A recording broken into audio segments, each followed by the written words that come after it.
কাজেই যদি কোনো মহিলা বিবাহের পরে 6 মাস পরে একটা বাচ্চা ডেলিভারি দেয়, আপনারা কেউ তার সম্পর্কে যদি কটুবাক্য বলেন, কোনো কুমন্তব্য করেন, তাহলে আপনি পিঠে তেল মাখায় যাবেন, আপনার পিঠে 80টা কুড়া মারা হবে। কোনো মহিলা বোঝেন নাই, কোনো মহিলা বিয়ের পরে শ্বশুর বাড়ি আসার পরে যদি 6 মাস পরে একটা বাচ্চা ডেলিভারি দেয়, তাহলে বিটারা কিছু কোক আর না কোক, বুড়ো বুড়ো বিটিরা কি কয় জানেন? ও আমি প্রথম দিন দেহেই টের পাইছি, আর খালি হাতে আসিনি, কিছু না কিছু নিয়েই আইছে, আমি হারা দেখলি টের পাই। ও আনতে কি আনছে বুড়ি, তুই দেখছিলি সে জায়গা গেছিলি? এই বুড়িরে 80টা জুতো মারতে হবে, তুমি না দেখে তার চেহারা দেখে টের পাও, তুমি এত বড় কবিরাজ হয়ে গেছো। আল্লাহ বলে দিয়েছে 6 মাসে বাচ্চা পূর্ণ হতে পারে। সালাসুনা শাহরা, 30 মাস। কয় মাস? 30 মাস মানে কয় বছর? 2.5 বছর। 30 মাস মানে 2.5 বছর। এবার আপনি বলেন, আপনার সামনে এই আয়াতের হুবহু তর্জমা বলে দিছি, আপনি এই আয়াতের থেকে কি মাসালা বের করতে পারবেন? এখানে দুইটা কথা, বাচ্চা গর্ভধারণ করা আর বাচ্চাকে দুধ থেকে বিচ্ছিন্ন করে দেওয়া, এই দুইটা কাজের টাইম বললেন আল্লাহ 30 মাস। আপনি এই 30 মাসে কোন জায়গা কর্তব্য, কোনটার জন্য কর্তব্য বরাদ্দ দেবেন? বাচ্চা পেটে থাকবে আর গর্ভধারণ করবে, দুটো মিলে 30 মাস, না প্রত্যেক এক একটার জন্য 30 মাস? মৌলানা আজিজুল হক, মৌলানা আবুল বাশার, দুইজনের জন্য, এই দুইজনের নাম কইয়ে বলা হলো যে 20 কেজি চাউল দেন। 20 কেজি। আপনি এবার কি বুঝবেন যে দুইজনের পরে যে বললাম 20 কেজি চাউল, দুইজনের পরে বললাম 20 কেজি চাউল, আপনি এখানে ধরে নেবেন যে দুইজনের 20 কেজি চাউল 10-10 কেজি করে, নাকি প্রত্যেক এক একজনের 20 কেজি? এ জায়গা আপনার সহজে বোঝা যেতে পারে আপনার বাংলা, কিন্তু কোরআন শরীফের যে আয়াতটা বলছেন, না রে কঠিন দিক চলে যাচ্ছে, হ্যাঁ বুঝতেছেন তো? এরপরে ভারী সুন্দর বোঝা যাবেন, একটু হেনতে ধরে একে বলে হলো উসুল, সূত্র, অঙ্কের সূত্র আছে না, সূত্র বুঝানো কঠিন, যদি সূত্র বুঝে যায় এরপরে খালি পাইকারি অঙ্ক বাইরতি তালে তার পেট দিয়ে, এটা হলো সূত্র উসুল। আল্লাহ বলেছেন গর্ভধারণ করা, বাচ্চাকে দুধ থেকে বিচ্ছিন্ন করে দেওয়া, এই দুটো কথা বলে না টাইম বলেন 30 মাস। এবার আপনারা যারা জ্ঞানী গুণী বুদ্ধিজীবী আছেন, আপনারা বলেন কি প্রত্যেক একটার জন্য 30 মাস, নাকি দুটো মিলে 30 মাস? প্রত্যেক একটার জন্য 30 মাস। এর পক্ষে কেউ আছেন নাকি যে পেটেও থাকবে 2.5 বছর, দুধও খাবে 2.5 বছর? এর পক্ষে কেউ আছেন নাকি? নাই। দুটো মিলে 2.5 বছর, এর পক্ষে তো বাকি তলি সবাই। তাহলে এইবারে 2.5 বছরে ভাগ করে দেন, এই আয়াতের মধ্যে তো ভাগ করা নাই, আল্লাহ ডাইরেক্ট করে দিয়েছে দুটো মিলে 30 মাস। আপনি তো তবলিগের 3 সিলে দিয়ে হুজুরকে কোনো কাজে লাগান না, আপনি একটু ফতোয়াটা বুঝাই দেন। এনতে যে মাল ছিনিয়ে দিছি, এর মধ্যে দিন কেক বানাই দেন, বলেন। এবার এখন বলবেন যে দুটো মিলে যদি 30 মাস হয়, তাহলে ইনসাফি বন্টন করব, সঠিক ভাগ করব, তাহলে সঠিক ভাগ করলে পেটে থাকবে 15 মাস আর দুধ খাবে 15 মাস। তাহলে কিরম বন্টন করবেন কোন? যেভাবে আমাকে জানা আছে সেইভাবে, যে দুধ পেটে থাকবে 10 মাস আর থাকবে কয় মাস? আর 20 মাস। অথচ দুধ খাওয়ার কথা দিয়েছে 2 বছর, তো 20 মাসে তো 2 বছর পরে না। তাহলে কি রে যায় হুজুর? তাহলে আমাকে দরকার না, আপনারা যা পারেন করেন। এই জায়গায় হারিয়ে যাবেন। এখন হলো আমাদের কাছে, আমরা মাল বানাই দেব। এখন তো বোঝা যাচ্ছে না, কি বলেন? বোঝা যাচ্ছে না? এখন আপনার ফয়সালা কি? যদি কয় যে না সমান ভাবে ভাগ করে দেয় 15 মাস, তাহলে একটা বাচ্চা 15 মাস না, এই স্বাভাবিকভাবে আগে তো নর্মাল ডেলিভারির অপেক্ষা করতে হয় না, তা আসে না। বাচ্চা পেটে যাওয়ার পরেতে যখন লক্ষণ পাইছে যে বমি বমি ভাব, বউ বমি হচ্ছে, বাচ্চা কাছে হবে, ওই সময়তে ভ্যান চালাইয়ে কয়টা আলাদা থুয়ে দেয়, সিজার করে বাইরে আনবে, ওই খাটাখাটি দেওয়া যাবে না, ঠিক না? ভ্যান চালা, রিক্সা চালা, ছোট্ট কিষেন কামলা দেয়, সে তার বউরে সিজার করে বের করে আনবে। যদি 9 মাসে নর্মাল হয় তো ভালো, 10 মাস পুড়ে গেলি কয় যে আর দেরি করার দরকার নেই, বাঙ্গিসে বেশি বড় হয়ে যাচ্ছে, তাড়াতাড়ি সিং কাটিয়ে বের করতে হবে, ঠিক না? এখন এই ফয়সালা আপনি কি যে করবেন? তাহলে 15 মাস করে ভাগ করা গেল না। তাহলে মূল 10 মাস যে বাচ্চা পেটে থাকার টাইম, এটা আপনি কোন আয়াতে পাইছেন? কোথাও নাই, কোন আয়াতের মধ্যে নাই। একটা আয়াতের মধ্যে পাবেন না বাচ্চা 10 মাস পেটে থাকবে। এই জায়গা দুই দ্বিমুখী হয়ে গেছে তর্জমা। ইমামে আবু হানিফা রহমাতুল্লাহ আলাইহি বলেন দুইটা মিলে 30 মাস। তবে বন্টনটা কেমন হবে? বন্টন আল্লাহই বলে দিয়েছে, দুইটা মিলে 30 মাস। এবার দুধ খাওয়ার টাইমটা যদি বের করে ফেলি তাহলে পেটে থাকার টাইমটা বের হয়ে যাচ্ছে। দুধ খাওয়ার টাইমটা অন্য আর একটা আয়াতে পাইছি, ওয়াল ওয়ালিদাতু ইরদিনা আওলাদাহুন্না হাওলাইনি কামিলাইনি লিমান আরাদা আইয়ুতিমা রাদা। যদি কোনো মা তার বাচ্চাকে পূর্ণ দুধ খাওয়াইতে চায় তাহলে 2 বছর খাওয়াবে। কয় বছর? 2 বছর। ইমামে আবু হানিফা বলেন 30 মাস দিয়ে আল্লাহ তাআলা দুইটার খাটো টাইমটা বলছে, যে সর্বনিম্ন টাইমটা আল্লাহ বলছে যে পেটে থাকার সর্বনিম্ন টাইম আর দুধ খাওয়ার সর্বনিম্ন টাইম, দুটো মিলে 30 মাস। দুধ খাওয়ার জন্য অন্য হাদিসের দ্বারা প্রমাণ 2.5 বছর খাওয়াইতে পারবে, আরো 6 মাস বাড়াই দেয়া গেছে। বাকি এই আয়াতের ভিতরে বন্টনটা হুজুর বলেন আল্লাহ সর্বনিম্ন টাইম বলে বলছে দুধ খাওয়াইতে পারবে 2 বছর, তাতে চলে গেল 24 মাস। আর পেটে থাকার টাইম কয় মাস? 6 মাস। কাজেই যদি কোনো মহিলা বিবাহের পরে 6 মাস পরে একটা বাচ্চা ডেলিভারি দেয়, আপনারা কেউ তার সম্পর্কে যদি কটুবাক্য বলেন, কোনো কুমন্তব্য করেন, তাহলে আপনি পিঠে তেল মাখায় যাবেন, আপনার পিঠে 80টা কুড়া মারা হবে। কোন মহিলা বোঝেন নাই, কোন মহিলা বিয়ের পরে শ্বশুর বাড়ি আসার পরে যদি 6 মাস পরে একটা বাচ্চা ডেলিভারি দেয়, তাহলে বিটারা কিছু কোক আর না কোক, বুড়ো বুড়ো বিটিরা কি কয় জানেন? ও আমি প্রথম দিন দেহেই টের পাইছি, আর খালি হাতে আসিনি, কিছু না কিছু নিয়েই আইছে, আমি হারা দেখলি টের পাই। ও আনতে কি আনছে বুড়ি, তুই দেখছিলি সে জায়গা গেছিলি? এই বুড়িরে 80টা জুতো মারতে হবে, তুমি না দেখে তার চেহারা দেখে টের পাও। তুমি এত বড় কবিরাজ হয়ে গেছো। আল্লাহ বলে দিয়েছে 6 মাসে বাচ্চা পূর্ণ হতে পারে। 3 চিল্লা হলি হয়ে যায়। 3 চিল্লায় কয় মাস? 4 মাস। প্রথম মাস বীর্য থাকে, দ্বিতীয় মাসে গোস্তের পিণ্ডলি হয়, তৃতীয় চিল্লায়, তৃতীয় মাসে তৃতীয় চিল্লা 40 দিন, তৃতীয় চিল্লাতে পূর্ণ বডি আল্লাহ রুহু দিয়ে দেয় 4 মাসে। আর 2 মাসে শরীরটা মোটামুটি বড় হয়ে যায়, তাতে বাচ্চা পূর্ণ হতে পারে। হযরত ওমর যখন প্রেসিডেন্ট, চেয়ারে বসা, ওনার এজলাসে বসা, ইতিমধ্যে একটা মহিলা গায়ে সারা গায়ে রক্তাক্ত কাঁপতে কাঁপতে আইছে। নিচের টুকালো বাচ্চা ডেলিভারির কারণে লাল হয়ে গেছে রক্তে, উপরে টুক স্বামী মাইরিয়ে রক্তাক্ত করে ফেলাইছে। এই অবস্থায় মারির জন্য মরিয়ে যাওয়ার ভয়, তাই দৌড়তে দৌড়তে খলিফাতুল মুসলিমের কাছে চলে আসছে। পিছনে সেই ও স্বামী বিশাল এক জুয়ন, বড় লাঠি একটা দিয়ে হাত ভরি, ব্যাগ ভরে, কোরস ভরিয়ে পাথর নিয়েছে, গাউবে পাথর মারবে। মহিলা তো কাঁপতেছে, পিছনের দিক তাকাছে, দেয় যায় এসে গেছে, দৌড়ই খলিফাতুল মুসলিমের কাছে চলে আসছে। ওই লোক এসে বলতেছে, খলিফা হাজি যাও যেতি ওহিয়া জানিয়া, এইটা আমার স্ত্রী, ওটা ব্যভিচারিণী, তোমার স্ত্রী ব্যভিচারিণী। এখন ধরা পড়ছে কিভাবে? ওর আমার সাথে বিয়ে হয়েছে আজ থেকে মাত্র 6 মাস, হাতে গুলি 6 মাস আগে ও আজকে একটা বাচ্চা ডেলিভারি দিয়েছে। তো 6 মাসে কোনোদিন বাচ্চা পূর্ণ হতে পারে না। ও কিভাবে এই হারাম সন্তান আমার বাড়ি এনে ডেলিভারি দিয়েছে? আমি তো মারছি, যা মারার দরকার এই কয়ে গেলাম, মারিয়ে ফেলাই দিন ওর পাথর মেরিয়ে। হযরত ওমরও দেরি না করে, উনি তো এই সমস্ত গুলো পছন্দ করতেন না, উনি কয় এই মেয়েটার বাচ্চা দুধের থেকে বিচ্ছিন্ন হওয়ার পরে মেয়েটাকে পাথর মেরে শেষ করে দেবা। অর্ডারও দিয়ে দিচ্ছে। পাশে ছিল আলী রাদিয়াল্লাহু তাআলা, উনি বলতেছেন খলিফাতুল মুসলিমিন এত তাড়াতাড়ি রেজাল্ট দিয়ে দিলেন, মামলা তো কিছুদিন একটু ঘুরতে আয়, একটু সময় নিতে হয়, কোরআন হাদিস দেখতে হয়। বলো আলী সমস্যা কি? কয় যে এই মেয়েটারে পাথর মারা যাবে না, ওর বাচ্চা হালাল। তো তুমি কইলে কোথায় পাইলে? কোরআন শরীফে আল্লাহ পাক বলেছেন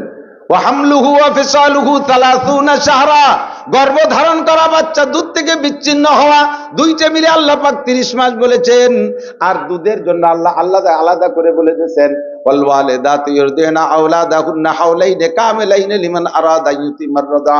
কোন মা যদি তার বাচ্চাকে পূর্ণ দুধ পান করাইতে চায় 2 বছর পান করাবে, তাহলে গর্ভ ধারণ করার দুধ থেকে বিচ্ছিন্ন করার 30 মাসের থেকে যদি দুধের জন্য 24 মাস চলে যায়, তাহলে গর্ভ হালাল হওয়ার জন্য থাকে 6 মাস। ওই মহিলাটা 6 মাস পরে বাচ্চা ডেলিভারি দিয়েছে, ও হালাল সন্তান জন্ম দিয়েছে। কাজেই হালাল সন্তান জন্ম দেনেওয়ালি মহিলাকে ব্যভিচারিণী বলে পাথর মারার অর্ডার আপনি কোন সাহসে দিলেন খলিফা? হযরত ওমর যদিও মেজাজি মানুষ, যখন কোরআনের দলিল পাইছে সঙ্গে সঙ্গে উনি বলে ফেলাইছে লাউলা আলিয়ুল্লাহ হালাকা উমার, আজকে যদি আমার পাশে আলী না থাকতো আমি এমন একটা ভুল সিদ্ধান্ত দিয়ে একটা পবিত্র মহিলাকে মেরে দিতাম, কিয়ামতের ময়দানে মানুষ হত্যার বিচারে আমি জাহান্নামে যাইতাম।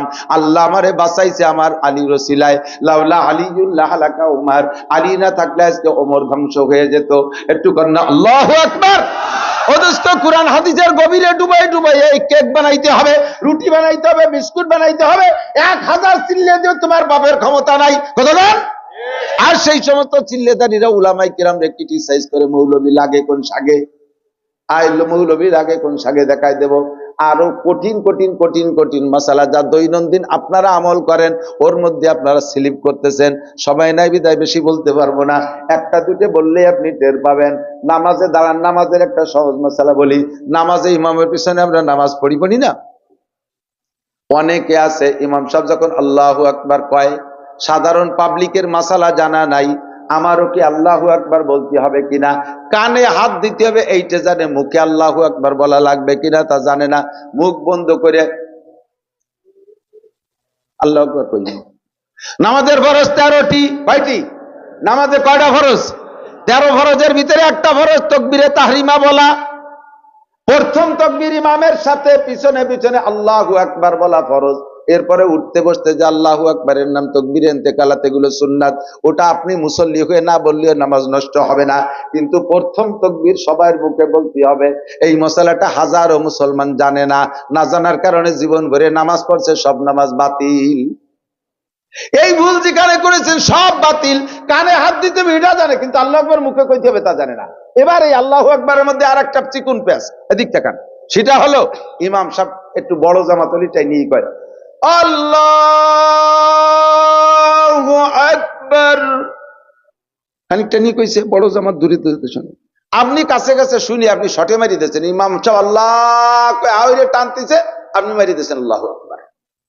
ইমামের আল্লাহু আকবারের র শেষ হওয়ার আগে আপনার আল্লাহু আকবারের র শেষ হয়ে গেছে, আপনি ইমামের আগে চলে গেছেন, আপনার নামাজ বাতিল, নামাজ অ্যাটেন্ড হয়নি। এই মায়ের হাজার হাজার মুসলমানে খাচ্ছে, কতক্ষণ খাচ্ছে কিনা? অনেক সময় ইমাম সাহেব টানতে টানতে ভুল হয়ে যায়, কারে টানতেছে মনে নেই।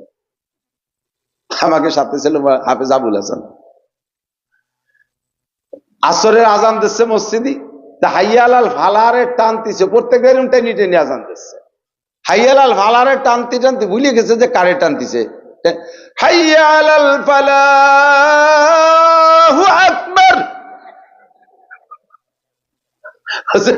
ফালারে টানতেছে না আল্লাহরে টানতেছে তা মনে নাই। তা ইমামের এই টানের ফাঁকে আপনি শটে মারি দিয়েছেন আল্লাহু আকবার।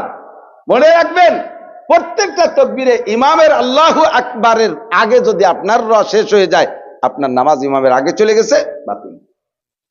পুরো শেষ হবে, পিছে পিছে থাকবেন। এই মাসালাগুলো কোরআন শরীফের কোন জায়গা আছে খুঁজে দেন দি। 300 চিল্লে দিয়ে পাবেন কোন জায়গা? এ পাবে আহলা জিকির, যারা ও নিয়ে গবেষণা করে। তারা মনে করেন যে মাদ্রাসার লেখাপড়া শুধু কোরআন শরীফ পড়া, দেহে দে সিবারা পড়া, ওই ভর্তি এত করে হুজুর লাগে নাকি? ঢুকে দেখেন পাগল হয়ে যাবেন। শুধু আরবি গ্রামার পড়ানো লাগে 8 বছর, তারপরও গ্রামার দেখিয়ে গ্রামার অনুযায়ী রিডিং পড়তে পারে না 90% মৌলানা। পাস করছে বহুত বড় মৌলানা, একজনকে বহুত বড় আলেম, কিন্তু লেখাপড়া জানে না। আলেম খুব বড় কিন্তু লেখাপড়া বড়, মানে জুয়ন ভালো, পাগড়ি বড়, জম্ব বড়, চেহারা ভালো, বহুত বড় আলেম, লেখাপড়া জানে না। 90% মৌলানা আরবি রিডিং জের জবর না দিয়ে দিলি পড়তে পারে না। ও দোস্ত, আর 10% পারে। তার ভিতরে এই 100% আমাদের এলাকায় যারা মৌলানা পাস করতেছে, তার 100% কোরআন শরীফ থেকে মশালা বের করে দেওয়ার ক্ষমতা রাখে না, হাদিসের থেকে মশালা বের করার ক্ষমতা রাখে না, অধিকারও তাদেরকে দেওয়া হয় নাই। গোটা বাংলাদেশে 10 থেকে 15 জন আছে, গোটা বাংলাদেশে 10 থেকে 15 জন আছে যাদেরকে এখন অধিকার দেওয়া হয়েছে, তোমরা গবেষণা করে মশালা তৈরি করে দাও। এই জন্য আল্লাহ বলেন কুল আতিউল্লাহ, আল্লাহর হুকুমের অনুসরণ করো, ওয়া আতিউর রাসূল, আর রাসূলের হুকুম ও কাজের অনুকরণ করো, ওয়া উলিল আমরে মিনকুম, তোমাদের মধ্যে যারা বিশেষজ্ঞ উলামায়ে কেরাম তাদের অনুসরণ আর অনুকরণ করবা। আল্লাহ পাক বলেন কুল ইন কুনতুম তুহিব্বুনাল্লাহ, হে দুনিয়ার মুসলমান, যদি তোমরা আল্লাহকে ভালোবাসতে চাও, আমার দিক আল্লাহকে যদি ভালোবাসতে চাও, আমরা ভালোবাসবো কাকে? দুনিয়া তো কতজনকে ভালোবাসি, অত টেহে না, কয়েকদিন পর গেঞ্জাম লেগে যায়, ঠিক না? কত বন্ধুতি কেসাকিসি কুবাকুবি হচ্ছে, কত প্রেম প্রেমিকা মারামারি খুনোখুনি হচ্ছে। দুনিয়ার অনেক কিছুরে ভালোবাসি, কোনোটা টেকসই না। কাজে কাজে এ জায়গা ভালোবাসে লাভ নাই। যদি তুমি আল্লাহকে ভালোবাসতে চাও, মাহফিলে আমাদের বর্জন খুব একটা বেশি না, শুধুমাত্র কিছুক্ষণের ঘুম বর্জন। আর দিনের বেলা আমাদের ইনকামের সোর্সকে বন্ধ রেখে, আয়ের উৎসগুলোকে স্থগিত রেখে তারপরে আশা লাগে আখেরাতকে কামাই করার জন্য। তো এজন্য রাতের মাহফিলের চাইতে দিনের মাহফিলে বর্জন যেহেতু বেশি হবে, আশা করি অর্জনও বেশি হবে। যেটা হুজুর আলাইহিস সালাতু ওয়াস সালাম নিজেই বলেছেন, সাহাবায়ে কিরামদেরকে নিয়ে হুজুর বসা, তো সাহাবায়ে কিরাম তো মনের কথা হুজুরের কাছে খুলে খুলে বলতেন আর সব কিছু বিস্তারিত জেনে নিতেন। যেহেতু হুজুর বলে দিয়েছেন আনা খাতামুন নাবিয়্যিন লা নাবিয়্যা বাদি, আমি শেষ নবী, আমার পরে আর কোনো নবী আসবেন না। আগের নবীরা চলে গেছে আর পরে যিনি আসতেছেন তার সম্পর্কে ভবিষ্যৎবাণী দিয়ে গেছেন। মুসা আলাইহিস সালাম চলে গেছেন, যাওয়ার সময় বলে গেছেন আমার পরে দাউদ নবী আসবে। দাউদ আলাইহিস সালাম চলে যাওয়ার আগে বলে গেছেন আমার পরে আমার ছেলে সুলাইমান নবী হবে। সুলাইমান আলাইহিস সালাম চলে গেছেন, তারপরে একের পর এক ভবিষ্যৎবাণী দিতে দিতে আসছে ঈসা আলাইহিস সালাম আসবে। ঈসা আলাইহিস সালামও চলে যাওয়ার সময় বলে গেছেন যে যতটুকু বাকি থাকলো, আমি যতটুকু পড়াই গেলাম, আমি চলে যাওয়ার পরে মিন বাদ ইসমুহু আহমদ, আমার পরে যিনি আসবেন তার নাম হবে আহমদ মুহাম্মদ সাল্লাল্লাহু আলাইহি ওয়াসাল্লাম ওয়া হুয়া খাতামুন নবিয়্যিন, তিনি হবে শেষ নবী। এবার হুজুর চলে আসলেন, হুজুর এসেও বললেন আনা খাতামুন নবিয়্যিন লা নাবিয়্যা বাদি, আমি শেষ নবী, আমার পরে আর কোনো নবী আসবে না। কুরআনে কারীমের আয়াতের মধ্যে আল্লাহ তাআলা বলেছেন, আল্লাহ পাক রব্বুল আলামিন বলেন মা কানা মুহাম্মাদুন আবা আহাদিম মির রিজালিকুম ওয়ালাকিন রাসূলুল্লাহি ওয়া খাতামান নাবিয়্যিন। শুনতে শুনতে তো সবার মুখস্থ হয়ে গেছে, আয়াত মিলাদের মধ্যে পড়ে। তো হুজুর আল্লাহ পাক নিজেই বলেন যে মুহাম্মাদুর রাসূলুল্লাহ তোমাদেরকে আব্বা না। কথা এসে গেলে একটু ফাঁকে বলে যাই, সবসময় সব কথা আসে না, আসছে যেহেতু পেয়ে যাই। আল্লাহর নবীর চাইতে বড় পীর কি দুনিয়ায় আসছে? পীর হিসেবে যদি ধরেন, নবীর চেয়ে বড় পীর আসে নাই। আর কিয়ামত পর্যন্ত শুধু আব্দুল কাদের জিলানী বড় পীর, নবীর চাইতে বড় পীর। জি, আব্দুল কাদের জিলানীও নবীর উম্মত। এমনকি হাদিসের মধ্যে আছে, ইবনে মাজাহ আছে, বুখারী শরীফে হাদিস আছে, হুজুর বলেন আমি নবী হয়ে আসার পরে যদি আদম থেকে নিয়ে ঈসা পর্যন্ত সমস্ত নবী রসুলকে আবার আল্লাহ তাআলা পাঠায় দেন, আমি নবী হওয়ার পরে, আমি বেঁচে থাকি আর মারা যাই, আমি নবী হয়ে নবুয়তি পাওয়ার পরে যদি সব নবী রসুলকে আল্লাহ ফরজান ধরে নাও আবারও যদি দুনিয়ায় পাঠায় দেয়, পাঠানোর ক্ষমতা তো আল্লাহর আছে, যেমন ঈসা আলাইহিস সালামকে পাঠাবেন, সব নবী রসুলকে যদি আল্লাহ তাআলা আবারও দুনিয়ায় পাঠায় দেয়, তাহলে সমস্ত নবী রসুল যার যার কিতাব আর যার যার শরীয়তের দাওয়াত দিতে পারবে না।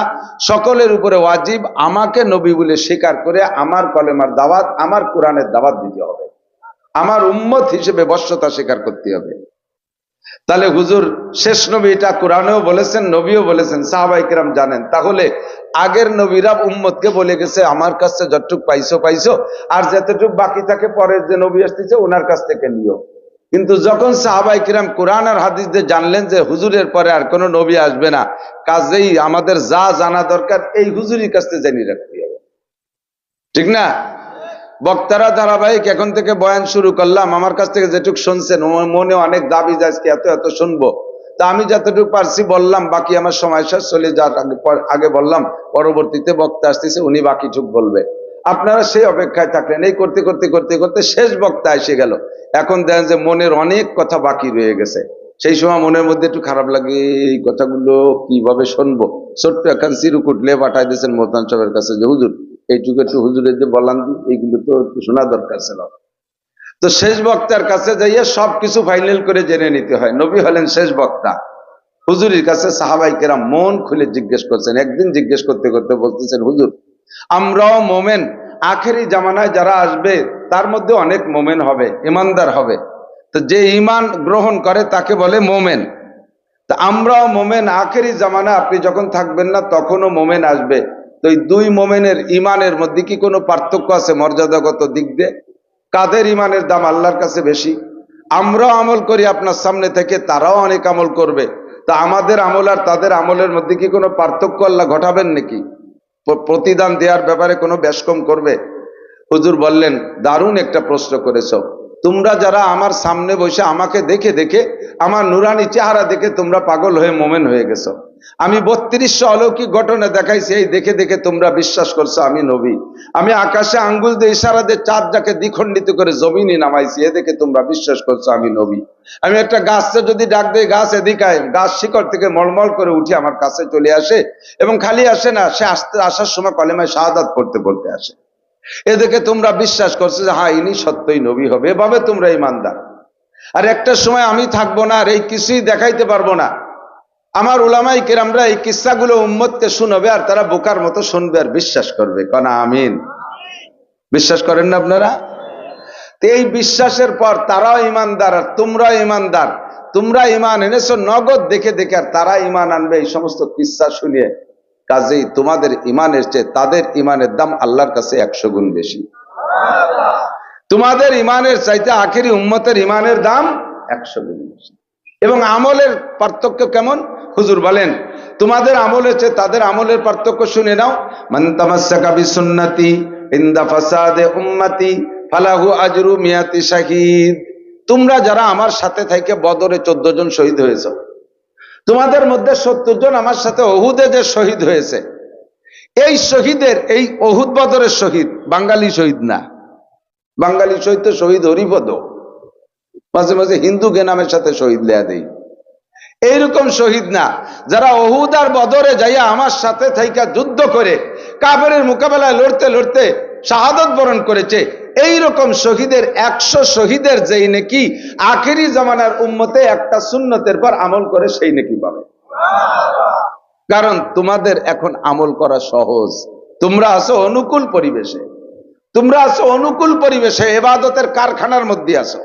এই মাদ্রাসার ভিতরে ছেলেদের পড়ায়, এখানে কি মেয়েদের পড়ায় নাকি? এখানে যদি 4টে দেওয়াল যে আটকানো থাকে, আর একটা ছেলে শাওয়াল মাসের 8 তারিখে মাদ্রাসা খোলার দিন ঢুকছে, আর শাবান মাসের 14 তারিখে ফাইনাল পরীক্ষা দিয়ে বের হইছে, প্রায় 11 মাস।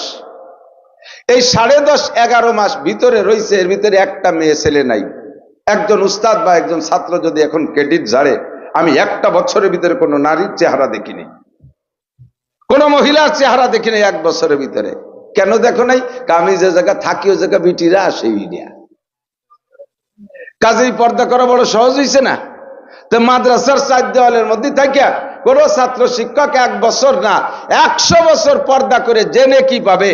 একটা কলেজ যেখানে সহশিক্ষা, নারী আর পুরুষের সহশিক্ষা আছে, ওই জায়গা থেকে যদি একজন প্রফেসর বা একজন মাস্টার বা একজন স্টুডেন্ট ছাত্র, সে যদি 1 ঘন্টা বলে যে আমি 1 ঘন্টার ভিতরে কোনো নারীর চেহারার দিকে তাকাই নেই, আমি মাদ্রাসায় বসে 100 বছর পর্দা করে জেনে কি পাবো? ওই 1 ঘন্টা তার চেয়ে বেশি পাবো। কারণ আমি হলো পর্দার শতভাগ পরিবেশের মধ্যে আছি, এখানে বেপর্দার বালাই নাই। আর সে বেপর্দার কারখানার মধ্যে থেকে পর্দা করছে, সে নফসের সাথে মুজাহাদা বেশি করছে। আল মুজাহিদু মান জাহাদা নফসা। হুজুর বলেন সবচেয়ে বড় মুজাহিদ হলো যে নফসের সাথে জিহাদ করতে পারে। হুজুর বলেন আমার সাথে আসো, তোমরা আসো স্বর্ণ যুগে, তোমরা আসো ইবাদতের অনুকূল পরিবেশে, এখানে বসে ইবাদত করার চাইতে আখেরি জামানায় এখন আমার সামনে থেকে, আমার সাথে থেকে গলা কাটায় দেয়া যত সহজ। খেয়াল করেন, হুজুর বলেন আমার সাথে থেকে গলা কাটায় দেয়া যত সহজ, যুদ্ধের ময়দানে যাইয়া আখেরি উম্মতের হাতের নখ কাটা অত সহজ হবে না। একদল আছেন এর শুয়োরের মতো নখ রাখে, স্টাইল পার্টি, ওরে 5000 টাকা দিলেও নখ কাটতে রাজি না। ওর নখ ঝুলে ঝুলে ওর বান্ধবীরে দেখাবে, আনন্দ দেবে। মহিলা তার বন্ধুরে নখ দেখায় দেখায় আনন্দ দেবে, তৃপ্তি দেবে। 5000, 10,000, 20,000 টাকা তার কাছে কিছু না, তার নখের দাম বেশি। হুজুর বলেন আমার সাথে থাইকা গলা কাটায় দেওয়া যত সহজ, আখেরি উম্মতের জন্য নখ কাটা অত সহজ হবে না। কাজেই আমার সাথে থেকে তোমরা যারা ইবাদত করতেছো, তার চাইতে আমার আখেরি উম্মতের ইবাদতের প্রতিদান আল্লাহ 1000 গুণ বাড়াই দেবে। কন্যা সুবহানাল্লাহ, আল্লাহু আকবার। তো রাতের বেলা ওয়াজ শোনা, এটা আমাদের অনুকূল পরিবেশ। খেয়াল করেন, রাতের বেলা ওয়াজ শোনা অনুকূল পরিবেশ। কাম নাই কাজ নাই, খাইয়ে দেয় এসে বসে থাকলাম, 4টে বাদাম নিয়ে বসলাম, ঘুম আসলি, মাঝে মাঝে ফাঁকা মারলাম। এ ওয়াজের মাঠে দিনের বেলা বাদাম খাই কি? সারা দেশে দেখি ওয়াজ যখন ভেঙে যায়, চলে যায়, সবাই জায়গায় জায়গায় তুক তুক বাদামের খোসা। সম্ভবত মনে নাই এই জায়গা না, কোন জায়গা দূরে কোনো এক জায়গা হবে। সুটপার হুজুর রহমাতুল্লাহ আলাইহি ছিলেন, খলিলুর রহমান সাহেব হুজুর, ও না মালা মাদ্রাসা। রাতের বেলা আমি আর হুজুর ওয়াজ করছি, করে টেরে ঘরে গেছি। এর মধ্যে কিছুক্ষণ পরে ওনরা আবার ওই তবারক দেয়।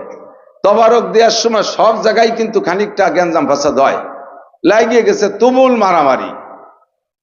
তো একজন কয়েছে কি হলো, কি দেখেন কি হলো? হুজুর কয়েছে এতক্ষণ যা শুনছে তাই আমল করতেছে, হজের আমল করতেছে। তো এখানে ওয়াজ করি, মাঝে মাঝে বাদামের খোসার পর আমল করে। একসাথে দুই কাজ ভালো হয় না, খুব লক্ষ্য করে শুনতে হবে, খেয়াল করবেন না ইনশাআল্লাহ। তো আল্লাহ পাক রব্বুল আলামিন আমাদেরকে জাগতিক কিছু কাজ বিসর্জন দিয়ে আখেরাত অর্জনের জন্য আসার বসার তৌফিক দিয়েছেন। ছোট বড় সকলেরই কম বেশ কাজ থাকে দিনের বেলা, আর দিনের কাজ দিনের বেলা। দিন দুই ভাবে উচ্চারণ করি আমরা, মানে উচ্চারণ একইভাবে করি, লিখতে গেলে দুই রকম লিখি। দিন রাতের যে দিন, এটা দয়ের শিকারের ন দন্তন ন দিন, আর ধর্মদিন যে দিন, এটা দয় বাফালা দীর্ঘি আর ন দিন। কিন্তু আমরা বাংলায় উচ্চারণ অতটা পার্থক্য করে করি না। আরবিতেও ঠিক আছে, উর্দুতে বলে দিন, দালনুন যে দিন, এই দিন মানে হলো রাত দিন। আর ধর্মদিন যে দিন, এটা আরবিতে লেখার সময় লেখে দাল ইয়ে নুন দিন, দিন মানে ধর্ম। যেহেতু আমরা উচ্চারণে পার্থক্য করি না, এই জন্যই একই সাথে বলি যে দিনের কাজ দিনের বেলা, দিনের কাজ দিনের বেলা বিসর্জন দিলে ইনশাআল্লাহ নেকি আমরা বেশি পাবো। আল্লাহ তাআলা আমাদের নসিব করে, বলেন আমিন। সময় আসর পর্যন্ত অল্প কিছু আমলের কথা বলার চেষ্টা করবো ইনশাআল্লাহ। আল্লাহ পাক রব্বুল আলামিন বলেন, কুল, হে নবী উম্মতকে বলে দাও। এই কুল শব্দ কোরআন শরীফের ভিতরে খুঁজলে পাবেন 332 বার, 332 বার কুল শব্দ আসছে। যে বিষয়গুলো ইম্পর্টেন্ট ওইগুলো বলার জন্য আল্লাহ নবীকে আদেশ করছে, কুল এইটা বলেন, কুল ওইটা বলেন, কুল এইটা বলেন, কুল ওইটা বলেন, কুল আউযু বিরাব্বিন নাস, কুল আউযু বিরাব্বিল ফালাক, কুল হুয়াল্লাহু আহাদ, কুল ইয়া আইয়ুহাল কাফিরুন, কুল লাইন ইজতামাতিল ইনসু ওয়াল জিন, কুল লাউ কানাল বাহরু মিদাদাল লিকালিমাতি রাব্বি, কুল হাল ইয়াস্তাবিল লাযিনা ইয়ালামুনা ওয়াল লাযিনা লা ইয়ালামুন। এরকম করে 332টা কথা আল্লাহ তাআলা জরুরি মনে করে নবীকে অর্ডার করছে, বলো। তার মধ্যে একটা কুল আল্লাহ পাক বলছেন, কুল নবী উম্মতকে বলে দাও, আতিউল্লাহ, তোমরা আল্লাহর হুকুমের অনুসরণ করো। খুব বুঝতে হবে, এর দিক তাকান। গতানুগতিক ভাবে কিছু কথা আমরা বলতে তাহলে থাকি, যে কথাগুলোর ভিতরে আমরা কখনো ঢুকি না।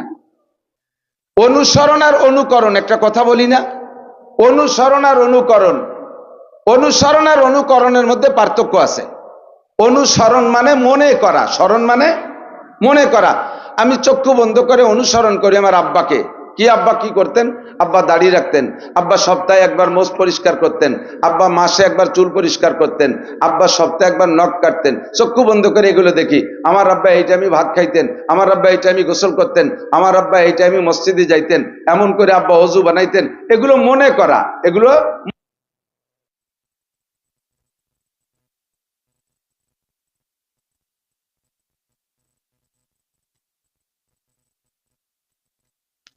আর এই অনুসরণ মোতাবেক অনুকরণ। আব্বা যা করেছে তার কর্ম অনুযায়ী কর্ম করার নাম হলো অনুকরণ। এই কথাটা পার্থক্য করে বোঝার জন্য একটু অনুরোধ করতেছি। এর কথা বা কাজকে মনে করার নাম অনুসরণ, আর কথা বা কাজকে হুবহু করার নাম অনুকরণ। আল্লাহ পাকের কোনো কথার অনুকরণ করা যায় না, কারণ আল্লাহ পাক কিছু করে দেখায় নাই। আল্লাহ নামাজ পড়ে দেখায় নাই যে তার নামাজ অনুযায়ী নামাজ পড়বো, রোজা রেখে দেখায় নাই যে তার রোজার অনুকরণ করব। আল্লাহ হজ করে দেখায় নাই তার হজের অনুকরণ করব। আল্লাহ নিজে হাতে জাকাত দিয়ে দেখায় নাই যে তার জাকাতের অনুকরণ করব। আল্লাহ দাড়ি রেখে দেখায় নাই যে দাড়ির অনুকরণ করব। আল্লাহ জামা টুপি পাগড়ি পরে দেখায় নাই যে তার অনুকরণ করব। তবে আল্লাহ পাক এগুলোর হুকুম করেছেন অনেকগুলো কাজে, আল্লাহর হুকুমের হবে অনুসরণ। বলেন আল্লাহর হুকুমের হবে অনুসরণ, আর অনুকরণ করব বিশ্বনবী মুহাম্মদুর রাসূলুল্লাহ সাল্লাল্লাহু আলাইহি ওয়াসাল্লামের। হুজুর নামাজ পড়তে বলেছেন, নিজেও পড়েছেন, রোজা রাখতে বলেছেন, রেখে দেখাইছেন, হজ করতে বলেছেন, করে দেখাইছেন, দাড়ি রাখতে বলেছেন, রেখে দেখাইছেন, মেশক করতে বলেছেন, করে দেখাইছেন, পাগড়ি পরতে বলেছেন, পরে দেখাইছেন, জামা টুপি দস্তারখান ইত্যাদি সুন্নাত হুজুর করতে বলেছেন, করেও দেখাইছেন। এজন্য আল্লাহ পাক বলেন, কুল আতিউল্লাহ ওয়া আতিউর রাসূল, হে নবী আপনি আপনার উম্মতকে বলে দেন আল্লাহর সমস্ত হুকুমের অনুসরণ করো, ওয়া আতিউর রাসূল, আর ওই অনুসরণ অনুযায়ী করতে হলে ওয়া আতিউর রাসূল, রাসূলের কাজ ও কথার অনুকরণ করো। আর কি? এবার আমরা জিজ্ঞেস করতে পারি, আমরা বলতে পারি, অভিযোগ করতে পারি। সব অভিযোগ আর প্রশ্নের জবাব আল্লাহ ১,৫০০ বছর আগে কোরআনে কারিমে দিয়ে রাখছে। কিয়ামত পর্যন্ত যা ঘটবে সব আল্লাহ জানে কি জানে না? ঘটাবেন তো আল্লাহ, কাজেই সবই আল্লাহ অ্যাডভান্স জানেন, কখন কোথায় কি হবে সব জানে। নবী পাক যখন বয়ান করতেন মাঠটা থাকতো খোলা, খোলা মাঠ। এই খোলা মাঠে হুজুর বয়ান করতেন, পিছনে জায়গার অভাব থাকতো না, খোলা মাঠ, এরকম বান্দা প্যান্ডেল না, সাহাবায়ে কিরাম আসবে আর বসবে, আসবে আর বসবে, যত জায়গা লাগে সব পিছনে রয়েছে। কাজেই এই আয়াতটা ওই সময় অতটা দরকার হতো না, খোলা ময়দানে বয়ান করার সময়। কিন্তু কিয়ামতের আগে উম্মতে মাহফিল করবে, প্যান্ডেল করে করে ছোট্ট ছোট্ট খিত্তা বানায় বয়ান করবে, ওর মধ্যে জায়গা সংকুলন হবে না, এটা আল্লাহ পাক জানে। জায়গা সংকুলন হবে না, তখন ওই জায়গার ভিতরে মানুষকে আটায় বসানোর জন্য মুখে বাংলায় হাজারো বললে কথা শুনতে চাইবে না। এজন্য প্যান্ডেলের জন্য আল্লাহ পাক একটা আয়াত কোরআনে কারিমের মধ্যে দিয়ে রাখছে। কোরআনে কারিমের মধ্যে আল্লাহ একটা আয়াত দিয়ে রাখছে যে মানুষকে, এদিক দেখেন, বাংলায় যত সুন্দর করে বলুক, ইংরেজিতে যত সুন্দর করে বলুক, তাতে মানুষের ভিতরে ক্রিয়া করে না। কিন্তু কোরআন শরীফের আয়াত পড়ে যদি তর্জমা করে, মুসলমান দুর্বল হয়ে যায়।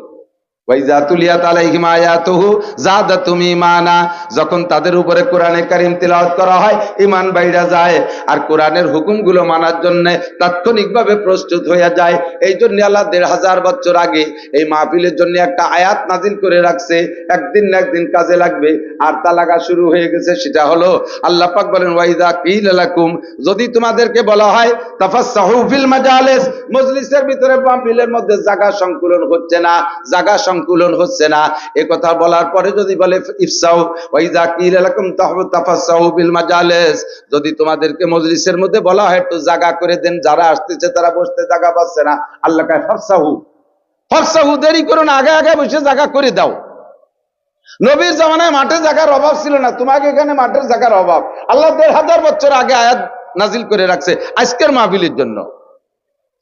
এখন আপনি অভিযোগ করতে পারেন, আল্লাহ আমি আগে আইসে দাঁড়িয়ে বুঝে একটা পরিষ্কার জায়গা বইছি, শীতকালে দিন খানিক সময় বসে গরম বানায় ফেলাইছি, এখানে যে তুমি টান দিয়ে সামনে আগায় নিচ্ছ, ঠান্ডা জায়গার ময়লা জায়গা বসবো, আমারে কি দিবা কও, যদি আমারে যা দিবা আমার পছন্দ হয় তাহলে আইগবো, নালি আইগবো না। আল্লাহ তাও জবাব দিয়ে রাখছে ওই আয়াতের মধ্যে, ইয়াসসাহিল্লাহু লাকুম, তোমারে আল্লাহ জান্নাতের মধ্যে জায়গা দেবে। তুমি শিরগিরাম মাদ্রাসার মাঠের জায়গা ছেড়ে দিয়ে আগায় বসবা, তুমি মনে করছে এর চেয়ে ভালো জায়গা, আমার ভালো জায়গা ছেড়ে খারাপ জায়গায় যাব, তাহলে আল্লাহ কি দিবা, ইয়াসসাহিল্লাহু লাকুম, আল্লাহ তাআলা তোমাকে জান্নাতের মধ্যে জায়গা দেবে। কন্যা সুবহানাল্লাহ। তো এলা একটা উদাহরণ বলতে গিয়ে মাশাআল্লাহ একটু কাজেও লেগে গেছে, আগায় বসে লোক আসতেছে। আমি বলতে চাইছি এটা কিয়ামত পর্যন্ত যা লাগবে সব কোরআন শরীফে আছে না নাই? আরে বলেন না, আছে না নাই? ব্যক্তি জীবনের সংবিধান কোরআনে আছে, আপনার ব্যক্তিগত জীবনটা কিভাবে চালাবেন কোরআনে আছে। বুঝে বুঝে জবাব দেবে, বাতাস দিও না, নড়াচড়া করে না, সময় কম কামাই বেশি। ব্যক্তি জীবনের সংবিধান কোরআনে আছে না নাই? যদি কোরআনে না থাকে তাহলে কোরআনকে বুঝানোর জন্য, ব্যক্তি জীবন বুঝানোর জন্য নবী পাক সাল্লাল্লাহু আলাইহি ওয়াসাল্লাম আমাদের জন্য হাদিস রেখেছেন। তাহলে আমরা বলবো ব্যক্তি জীবনের সংবিধান কোরআন হাদিসে আছে না নাই? পারিবারিক জীবনের সংবিধান যা লাগবে কোরআনে আছে না নাই? একটু আছে বললে আপনি সাক্ষী দেন, আপনি ইমানদার বলে সাব্যস্ত করেন। চুপ করে বসে থাকলে বোঝা যাবে যে আপনার মধ্যে সন্দেহ আছে, না আপনি বিশ্বাস করেন না যে কোরআন হাদিস ব্যক্তি জীবনের পূর্ণ জীবন চালানোর মতো সংবিধান দিতে পারে না। তারপরে পরিবার জীবন চালাইতে কোরআন হাদিসের পূর্ণ সংবিধান দিতে পারে না, আপনার মধ্যে এই সন্দেহের ভাবটা আসবে। ব্যক্তি জীবন, পরিবার জীবন পূর্ণ চালানোর জন্য কোরআন হাদিসের সংবিধান আছে না নাই? সামাজিক জীবন চালানোর সংবিধানও কোরআনে হাদিসে আছে। তারপরে অর্থনীতি পরিচালনা করবেন কিভাবে, আপনি ধনী হবেন, গণী হবেন, বিশাল শিল্পপতি, কোটিপতি হবেন, সবকিছুর সংবিধান কোরআন হাদিসে আছে। আছে না নাই? রাজনীতি কোরআনে আছে না নাই? আছে। এই জায়গা করতে গেলে অর্ধেক হয়ে গেলেন যে। যদি কোরআন হাদিসের রাজনীতি থাকে তাহলে কোরআন হাদিসের রাজনীতি মসজিদে বসে করবো, আপনি ঠেয়াবেন কেন? মসজিদে কোরআন হাদিসের আলোচনা, রাজনীতির আলোচনা উঠাইলে স্থানীয় এই কোরআন হাদিসের ইসলামী রাজনীতির বিরোধী যারা আছে, জেনারেল রাজনীতি, তারা কয় হুজুর মসজিদের মধ্যে রাজনীতি করবেন না। কেন করবো না? কেন? হ্যাঁ, মসজিদের মধ্যে রাজনীতি চলবে না, তোমার পচা রাজনীতি চলবে না, তোমার মানব রচিত রাজনীতি মসজিদে চলবে না। নবী পাকের সংসদ ভবন ছিল মসজিদে নববী, নবী পাকের হাইকোর্ট ছিল মসজিদে নববী, নবী পাকের বিশ্ববিদ্যালয় মসজিদে নববী, নবী পাকের কলেজ মসজিদে নববী, নবী পাকের হাই স্কুল মসজিদে নববী, নবী পাকের প্রাইমারি স্কুল মসজিদে নববী, নবী পাকের মাদ্রাসা মসজিদে নববী, নবী পাকের জেলখানা মসজিদে নববী। সাহাবী একজন যুদ্ধে যায়নি, তারে ধরিয়ে খুঁটির সাথে, মসজিদের খুঁটির সাথে বাইন্ধে তুই তো 40 দিন, মসজিদে নবাবির খুঁটির সাথে 40 দিন বেঁধে রাখছে। 40 দিন পরে ওই লোকটার কান্নাকাটিতে তার তওবা কবুল করছে, আল্লাহ তাআলা তার তওবা কবুল করে আয়াত একটা নাজিল করে দিয়েছে। তাহলে আমি এটা কেন করব না? তাহলে আমার রাজনীতি জীবনে যত সংবিধান লাগবে তাও কোরআন হাদিসে আছে না নাই? আমার আন্তর্জাতিক নীতিতে যা লাগবে তাও কোরআন হাদিসের মধ্যে আসছে। কাজেই কোরআন হাদিসকে সামনে রেখে চললে ব্যক্তি জীবন থেকে নিয়ে আন্তর্জাতিক জীবন পর্যন্ত কোনো জায়গা মাইর খাবেন না, সব জায়গা লাভবান হবেন ইনশাআল্লাহ। ছোট্ট করে একটু বলি, প্রমাণ করি। আপনারা জান এখন নিউজে তো পাচ্ছেন সবাই, টেলিভিশন খুললে পাইতেছেন, ফেসবুক খুললে পাচ্ছেন, ইউটিউব খুললে পাইতেছেন, গুগলে সার্চ দিলে পেয়ে যাচ্ছেন, বিভিন্ন মিডিয়ায় আসতেছে। আফগানিস্তানের অবস্থা দেখেন, সারা পৃথিবীর ভিতরে সম্পূর্ণ কোরআন সুন্নাহ অনুযায়ী একটা দেশই মাত্র চলতেছে, সৌদি আরবও নাই, জায়গায় জায়গায় দুই একটা আছে সৌদি আরবে, বাকি পূর্ণ ইসলাম সেখানে বাস্তবায়ন হচ্ছে না। একমাত্র আফগানিস্তান শতভাগ ইসলামের উপরে চালাইতেছে মাত্র 2 থেকে 2.5 বছর।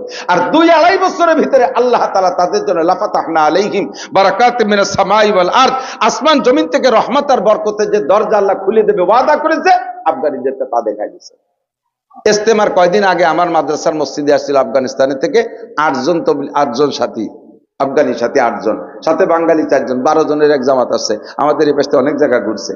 তারা বলল যে আমরা সচক্ষে দেখেছি 40 বছরের ভিতরে 20 বছর রাশিয়ার বোমা মারছে, আর 20 বছর ন্যাটো বাহিনী আমেরিকালা বোমা মারছে।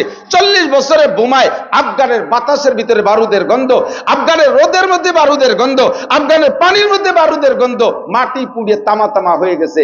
উৎপাদন একেবারে শেষের পথে। ডালিম গাছ রয়েছে, কিন্তু ডালিম 1 কেজি ডালিম হইতে 5টা ডালিম লাগে। এই গয়ার মতো, পেয়ারার মতো ছোট ছোট সাইজ হয়ে গেছে। যখনই আল্লাহ তাআলা আমাদের হাতে শাসন ব্যবস্থা দিয়েছে, সেই ল্যাংটা বাহিনী পালাইছে। আল্লাহর রহমত চোখের সামনে দেখি, গাছ পাল্টানো লাগি নাই, গাছের গোড়ার মাটি পাল্টানো লাগে নাই, সেই গাছ সেই জায়গায় আছে।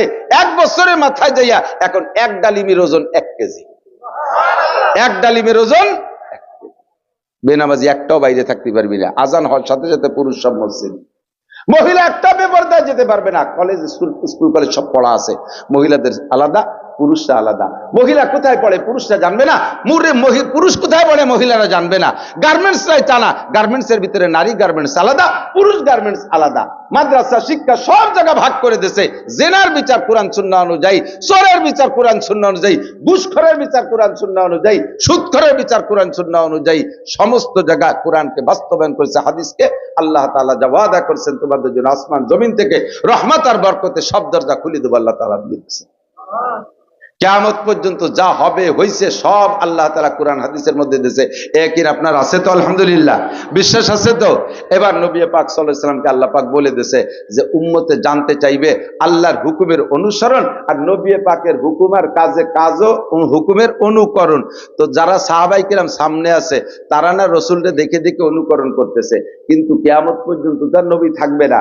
তখন সেই কালের মানুষরা কারে দেখে অনুকরণ করবে? সেই সময় কাকে দেখে অনুকরণ? বলা হয়েছে নবীকে দেখে অনুকরণ করো। তো নবী তো সবসময় থাকবেন না, সেই সময় কার অনুকরণ করব? এই প্রশ্নের জবাব দিয়ে আল্লাহ তাআলা শিখিয়ে দিয়েছে। ওই আয়াতের মধ্যে লেখছে ওয়া উলিল আমরে মিনকুম, এবং তখন তোমরা করবা তোমাদের ভিতরে শরীয়ত সম্মত, শরীয়তের দৃষ্টিতে সবচেয়ে বিশেষজ্ঞ উলামায়ে কেরাম যারা আছে, ইসলাম বিশেষজ্ঞ, কোরআন জানে, হাদিস জানে, পরিপূর্ণ শরীয়ত জানে যে সকল উলামায়ে কেরাম, এবং নিজেরা জানা অনুযায়ী আমল করে, তোমরা তাদের অনুকরণ করবা। হুজুর বলেন সাল্লু কামা রাআইতুমুনি উসাল্লি, যেমন তোমরা নামাজ পড়ো আমাকে যেমন নামাজ পড়তে দেখো সেরকম।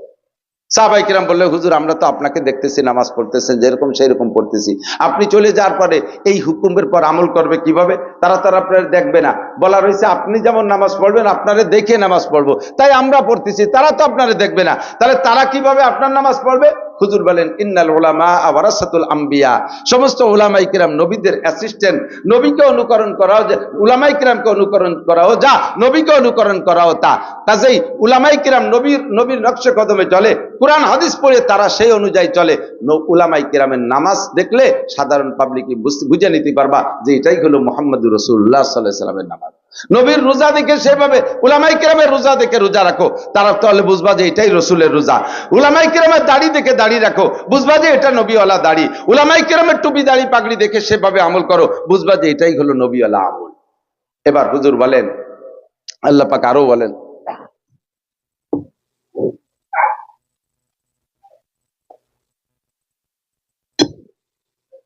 কুল নবী আর একটা কথা বলে দাও উম্মতকে।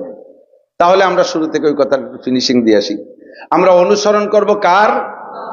অনুকরণ করব কার? মুহাম্মাদুর রাসূলুল্লাহ, মুহাম্মাদুর রাসূলুল্লাহ সাল্লাল্লাহু আলাইহি ওয়াসাল্লাম। ঠিক আছে তো? নবীকে এখন দেখতেছি না, এখন অনুকরণ করব কার? আহলে হক উলামায়ে কেরামের। বলেন কার? আহলে হক উলামায়ে কেরামের। জীবন ভরে সুদ খাইছি, ঘুষ খাইছি, বিভিন্ন সেক্টরে চাকরি করছি, দুর্নীতি যতদূর বাহুতি কুল হয়েছে আল্লাহর ফজলে ছাড়ি নেই। করিডোরে যখন রিটায়ার্ড হয়ে গেছে সেই সময় তওবা করছে। পুলিশের চাকরি টাকরি করে পেনশন এসে আস্তাগফিরুল্লাহ, আর কোনোদিন ঘুষ খাবো না। কে খাবো না? কয় চাকরি ছুটি গেছে। চাকরি থাকতে তুমি তওবা করো। মেম্বার সাহেব ফেল করে কয় যে আর কোনোদিন ওই বিজিএফ কাটবে সেটা খাবো না। কে খাবো না? কয় 6 ভোটে ফেল করছি। তাহলে পাশ করলে তুমি তওবা হচ্ছে না। 90 বছরে বুড়ো নাকের মধ্যে পাইপ দিয়ে সেলাইন খাওয়াচ্ছে, বুড়ো তওবা হতে আস্তাগফিরুল্লাহ, আর কোনোদিন ডাকাতি করবো না। কে করবা না? কয় উঠার বল নাই, হাঁটুতে জোর নাই। 90 বছরে বুড়ো আস্তাগফিরুল্লাহ, আর কোনোদিন জিনা করবো না। কে? কয় যে আর করার সময় নেই তো, ডায়াবেটিস 32। তাহলে শক্তি থাকতে তুমি তওবা করো নাই, তওবা করছো অসময় এসে। জীবন ভরে আকাম কুকাম করে তবলিগে 3 চিল্লা দিয়ে, সরমুনায় 1 গুল্লি দিয়ে, কোন পীরের কাছে মুরিদ হইয়া, পাগড়ি 3 খেতে যেটা বাঁধে, 43 বছরের জুব্বা একটা গায়ে, ঘাড়ের উপরে যায় নামাজ, বগলে দস্তারখান, হাতে কোড়া লাঠি, 500 দানা তসবি, চশমা কপালে লাগাইয়া ঘন ঘন টিবরি মারে। উনি মুহাদ্দিস, মুফতি হয়ে গেছে। ফতোয়া দেয়। মৌলবী লাগে কোন সাগে? মৌলবী লাগে কোন সাগে? আলেমরা কি করে, হুজুররা কি করে? 4 তলা টিফিনকারি পাঠায় নিয়েছে, পাবলিকের বাড়ি পাঠায় দেয়, 4 তলা ভরে পাঠায় খাবার দেয়, জায়গায় বসে খাইয়ে খাইয়ে পেট ডলে। মৌলবীরা কি? মৌলবীরা কি করে? মৌলবীরা হলো প্রোডাক্টার, মৌলবীরা হলো টেকনিশিয়ান। মৌলবীরা কি করে? আমাদের এদিকে এখানে বেকারি আছে না, বেকারির ভিতরে বিস্কুট, কেক, পাউরুটি ইত্যাদি বানায় না, যারা বানায় তাদেরকে বলে টেকনিশিয়ান। যারা বানায় ভিতরে বসে, দিনের বেলা কি ভ্যানে করে আবার তারাই বেশি বেড়ায়। কতক্ষণ বেচে কারা? ওই ভ্যানেলারা আলাদা আছে। এই ভ্যানেলারা কি ওই পাউরুটি কেক বানাতে পারে? ওরা পারে প্যাডেল মেরে মেরে ওগুলো বেশি বেড়াতে, কালেকশন করে ওরা। ঠিক না? তো 4 ঘন্টা টেকনিশিয়ানরা পাউরুটি কেক বানাই টানাইয়া থুইয়া ওরা নাক ডেকে এসির রুমের মধ্যে যে ঘুমাচ্ছে, মোটা বেতন ওগে, মোটা বেতন ওকে। আর ওরা যা বানায় দিয়েছে তাই এই খরার মধ্যে দিয়ে, রোদির মধ্যে দিয়ে, ঝড় তুফানের মধ্যে দিয়ে বেঁচিয়ে বেঁচিয়া আরো টাকা কালেকশন করার সময় কত গ্যাঞ্জাম ফাসাদ করা লাগে। নাক বসকায় ফেলা দিয়েছে, চাকা পাম ছাড়িয়ে দিয়েছে, ঘোড়াতি ঘোড়াতি বৃষ্টির মধ্যে দিয়ে ঠেলতে ঠেলতে আই নিয়ে টাকা কয়টাই নিয়ে দিয়েছে, ওকে দিয়েছে 10 ভাগের 1 ভাগ, আর মোটা বেতন ওকে। এইভাবে ওরা বেশি বেশি খাইয়ে মোটামুটি সংসার চালায় রাখতেছে। আর কিছুদিন পরে এর মধ্যে হিংসে ঢুকছে। মাত্র 4 ঘন্টা কয়েন রুটি মুটি বানায়, শীতে শুয়ে তাই মোটা বেতন নাই, আর আমরা দেশ ভরে ঘুরে বেড়াই। ও টেকনিশিয়ানকে লাগে কোন সাগে? টেকনিশিয়ানকে লাগে কোন সাগে? টাকা তো আমরা কামাই করি, বাড়ি বাড়ি দাঁড়ে দাঁড়ে দোকানে দোকানে যাবে, জল বৃষ্টি উপেক্ষা করে সবকিছু আমরা করে নিয়েছি। উন্ডায় যে 3-4 ঘন্টা একটু বিস্কুট বানায়, শীতে শুয়ে দেয়, আর মোটা বেতন নেয়, ওকে লাগে কোন সাগে? এইগুলো যদি বেশকি বাড়ে তাহলে কেমন লাগে কোন? তো ঠিক আছে, তোকে যদি খারাপ লাগে তাই তুই রুটি বানায় খা, তোরা কেক বিস্কুট বানায় নে, তা তো পারবা না বানাতে। কথা কন না কেন? তোরা তো তা পারবি রে, বানাবি তো এরা, বেসবি তোরা। যদি তোদের বেসতিও খারাপ লাগে, রেদের পর অভিযোগ লাগে, যা ব্যান খান তুই বাড়ি যা। যদি গেটি গুল্লিতে খেদায় দেয় তারপরে করি খাবি নাকি? গেটি গুল্লিতে যদি তাড়ায় দেয় যে তোর বেস্তি খারাপ লাগে, টেকনিশিয়ানদের পর অভিযোগ, মালিকের উপরে অভিযোগ, উনি বৈষম্য করে, তাহলে যা বের হ, আমার এখানে মাল তৈরি হবে, যার দরকার আছে সে নিয়ে যাবে। একটা মালও পড়ে থাকবে না, দোকানদাররা এসে সেখান থেকে নিয়ে যাবে। আগে নিত তো, এখন না ভ্যানে পৌঁছায় দেয়। ঠিক না? ও দোস্ত, উলামায়ে কিরামরা বসে কারখানার ভিতরে আপনাদের 4 তলা ভরে পাঠানে ভাত খাইয়া, এরা গাঁজা খায় না, এরা ভাতই খায়, ভাতের ফলাফলও দেখায় দেয়। বাংলাদেশের কোন সেক্টর বিশ্বের কাছে নাম্বার 1 হতে পারে নাই, কোন ডিপার্টমেন্টে 1 নাম্বার হতে পারে নাই। খেলোয়াড়কে পাঠায় দেয় বিশ্বকাপ আনতে, একটা 4 বাঙ্গা কাপ নিয়ে আসতে পারে না। আতল ভাঙ্গা একটা ভাঙ্গা 4 কাপ আনতে, বিশ্বকাপ তো দূরের কথা। আমি নিজে দেখছি, আমি যাইতেছি এয়ারপোর্টের থেকে সিলেট যাবো, চট্টগ্রাম যাবো, আর ওরা যাচ্ছে বিদেশে। এই দল ধরে এমপি মন্ত্রীরা কি সুন্দরভাবে আগায় দিচ্ছে। এই যে ব্যাগে বাংলাদেশে পতাকা, বৈঠেই পতাকা, ক্রিকেটে পতাকা, ফুটোই পতাকা, মাথায় বান্ধা পতাকা, গেঞ্জি প্যান্ট সব জায়গা বাংলাদেশের পতাকা। এরা কারা কোথায় যায়? এরা বাংলাদেশের টাইগার যাচ্ছে শ্রীলঙ্কা, হরিণ শিকার করতে যাচ্ছে টাইগার। তারপরে ওখানে যাবে ইন্ডিয়া, ও জায়গার কয়টা ধরিয়ে নিয়ে যাবে পাকিস্তান। তিন দেশের হরিণ শিকার করে টাইগাররা আসবে। আমার সাথে দেখা পেলে তোমার চেনে, হুজুর দোয়া করে দেবার একটু। দোয়া টোয়া করে দিছি, বলে খেলার জন্য দোয়া আনলেন। খেলা না, ওরা যাও একটা কিছু করে জিতে আসুক, লাইথুলা থিওরি জিতে আসুক, খেমসো খেমসি জিতে আসুক। জিততেই তো পারে না, সে গুনা খাতা যাওয়াই পারে তবাই, মানে ওরা তো এবার জিতে আসুক। 15 দিনের ম্যাচে গেছে, 15 দিন চলে যায়, 16 দিন চলে যায়, 1 মাস চলে যায়। আমি ওকে দেখা হয়েছে বিদায় ওই সময় একটু খবর বেশি রাখতেছিলাম যে এরা কি কি জিতি আনে। পরে আইসে কবে তাও জানি না। পরে ওই খেলা দেওয়া পাঠিয়ে গেলাম যে এই যে টিম এই তারিখে গেল 3 দেশের হরিণ শিকার করতে টাইগাররা, কোন জায়গাতে কি জিতে আনলো তা তো দেখলাম না, কবে কিভাবে আসলো। ওই 3 জায়গাতে ঠকিয়ে গেছে, পরে ভেনে ভেনে বাড়ি চলে গেছে। এই জন্য কেউ টের পাইনি, কোন জায়গায় জিততে পারো না। আমরা এই জায়গায় বসে 3 তলা 4 তলা টিফিনকারী ভাত আপনারা পাঠায় দেন, খাইয়া আমরা পেট ডলি না। আল্লাহর রহমতে সারা পৃথিবীর কাছে প্রত্যেকবার বাংলাদেশের সন্তানরা 1 নম্বর পুরস্কার নিয়ে আসতেছে, ঠিক না? হাফেজ মুয়াজ, হাফেজ তাকরিম, এমন করে প্রত্যেকবার যেই যায় সেই সৌদি আরব যে জায়গা কোরআন শরীফ নাজিল হয়েছে, যে জায়গা থেকে নবী পাককে মেরাজে নিয়ে গেছে, দারে উম্মে হানি বলে, বাবে উম্মে হানি, এই উম্মে হানির ঘর ছিল যে জায়গা, ওই জায়গা প্রতিযোগিতা, সেই জায়গা থেকে মক্কার ছেলেরা বাংলাদেশের ছেলেকে সাথে পারে না, নাম্বার 1 এরা। তোমরা কি করছো? তোমরাও একটা সেঞ্চুরি করছো, এবার তোমরা সেঞ্চুরি করছো তবলিগ জীবন ধরে আকাম কুকাম করে বুড়ো কালে তবলিগ করে দিয়ে স্বভাব তো পাল্টাতে পারো নাই। টুঙ্গির ময়দানে যায় আলেম ওলামা দিনদার মানুষকে রাতের অন্ধকারে মারিয়ে তোমরা গোল্ডেন এপিলাস পাইছো। তোমাদের এই আকাম দেখে তবলিগের ভিতরে, তবলিগের উপরে মানুষের ঘৃণা এসে গেছে, কথা বল ঠিক না? ওদের কারণে তবলিগের উপরে ঘৃণা পোষণ করবেন না। আল্লাহর রহমতে তবলিগ ছিল, আছে, থাকবে। দেখেন এবার একটা তালবে আলিম মাদ্রাসা থেকে যাই নাই, আলেম ওলামারা যাইতে পারি নাই। সারা বাংলাদেশে এশিয়া মহাদেশ ধরে মাদ্রাসা ওয়ালাদের পরীক্ষা চলতেছে, একটা ছেলে যাইতে পারে নাই। 2 পর্বে করছে, প্রথম পর্ব শেষ হয়েছে কালকে, একটু লোক কম হয় নাই। দ্বিতীয় পর্ব আজকে থেকে চলতেছে, তাও মনে হবে যেন আগের মতোই চলতেছে, ঠিক না? চারিদিকে লোকে লোকারণ্য। গেছি একবার ইস্তেমার মাঠে যাইয়া, বাথরুম আইছে ইস্তেমার, ওই যে 3 তলা বাথরুম করছে, হয়ে গেছি বাথরুম করতে। বাথরুমে যাই এত লোক, সেই ঠেলাঠেলি হয়তো সব সহজে পাবো না, ঠেলাঠেলি শুরু হয়েছে। আমারে ঠেলে, আমিও ঠেলি, 2 ঘন্টা ঠেলছি। পরে ভুলেই গেছি যে ঠেলাঠেলি হতেছি কে, পায়খানা করতে গেছি তা মনে নাই, আমার ঠেলতেছে, তার ঠেলা জব দিতে হবে। এই জবাজবি হতে পারে, ঠেলাঠেলি যদি করবো তাই গুরগন্ধ চক্ষু কে, আর একদিক ছড়িয়ে যায় ঠেলি গিয়ে। এই এলো সেখানে 100-150 সিরিয়াল পড়ে যায় একটা বাথরুমের সামনে। আর এরপরে কয় তারিখ যেন 13, 14, 15 না কয় তারিখ আর একটা ইস্তেমা মিলেবে বলে, দেখবেন যে একজন মানুষের 15, 16, 20, 25 পায়খানা ভাগে পাবে। একটার মধ্যে শুয়ে থাকবেন, একটার মধ্যে হাঁকবেন, একটার মধ্যে চাকরি করবেন। অজুখানায় এখন সিরিয়াল পড়ে যায়, আর সে সময় অজুখানায় মানুষ নাই, যে গরু তিবানি খাচ্ছে, ওরা অজু হচ্ছে। ইস্তেমারে কলঙ্কিত করে দিয়েছে, ইস্তেমারে কলঙ্কিত করে দিয়েছে। উলামায়ে কিরাম যা করবে, এরা টেকনিশিয়ান, এর ভিতরে বসে মাল তৈরি করবে। আরে ভাই এদিক তাকান, ওযুর ফরজ কয়টি বলেন তো? জোর হলো না, বলেন। 4টি। কোন আয়াতের দ্বারা 4টি ওযুর ফরজ পাইছেন? কোন তো 3 সিল্লে দিয়ে কোহানে খুঁজে পাবেন, ফাজাইলে আমালের মধ্যে লেখছে। কোন আয়াতের মাধ্যমে ফরজ 4টি পাইছেন? নামাজের ফরজ 13টা, কয়টা?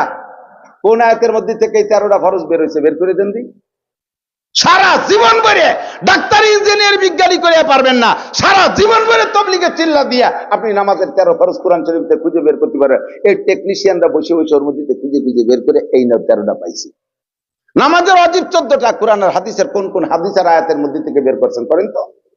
এটাই টেকনিশিয়ানরা বের করে দেয়। তোমরা একটু বাড়ি বাড়ি ফেরিয়ে বেশি আসো, তাতে যদি খারাপ ঠেয় তাই সরিয়ে পড়, আমাকে মাল আমরা জায়গাতে সাপ্লাই দেওয়ানি। কতক্ষণ না কে মাল আমরা বানাই, যার দরকার আসবে। এই যে বানাই থুইছি, আপনারা আসছেন, এখন দিয়ে দেবো একটা করে। অজুর ফরজ 4টি, কয়টি? অজুর সুন্নাত 10টি। অজুর সুন্নাত কয়টি? 10টি সুন্নাত আছে অজুর মধ্যে, 10টি সুন্নাত আছে। ফরজ কয়টি? 4টি। গোসলে ফরজ 3টি, কয়টি?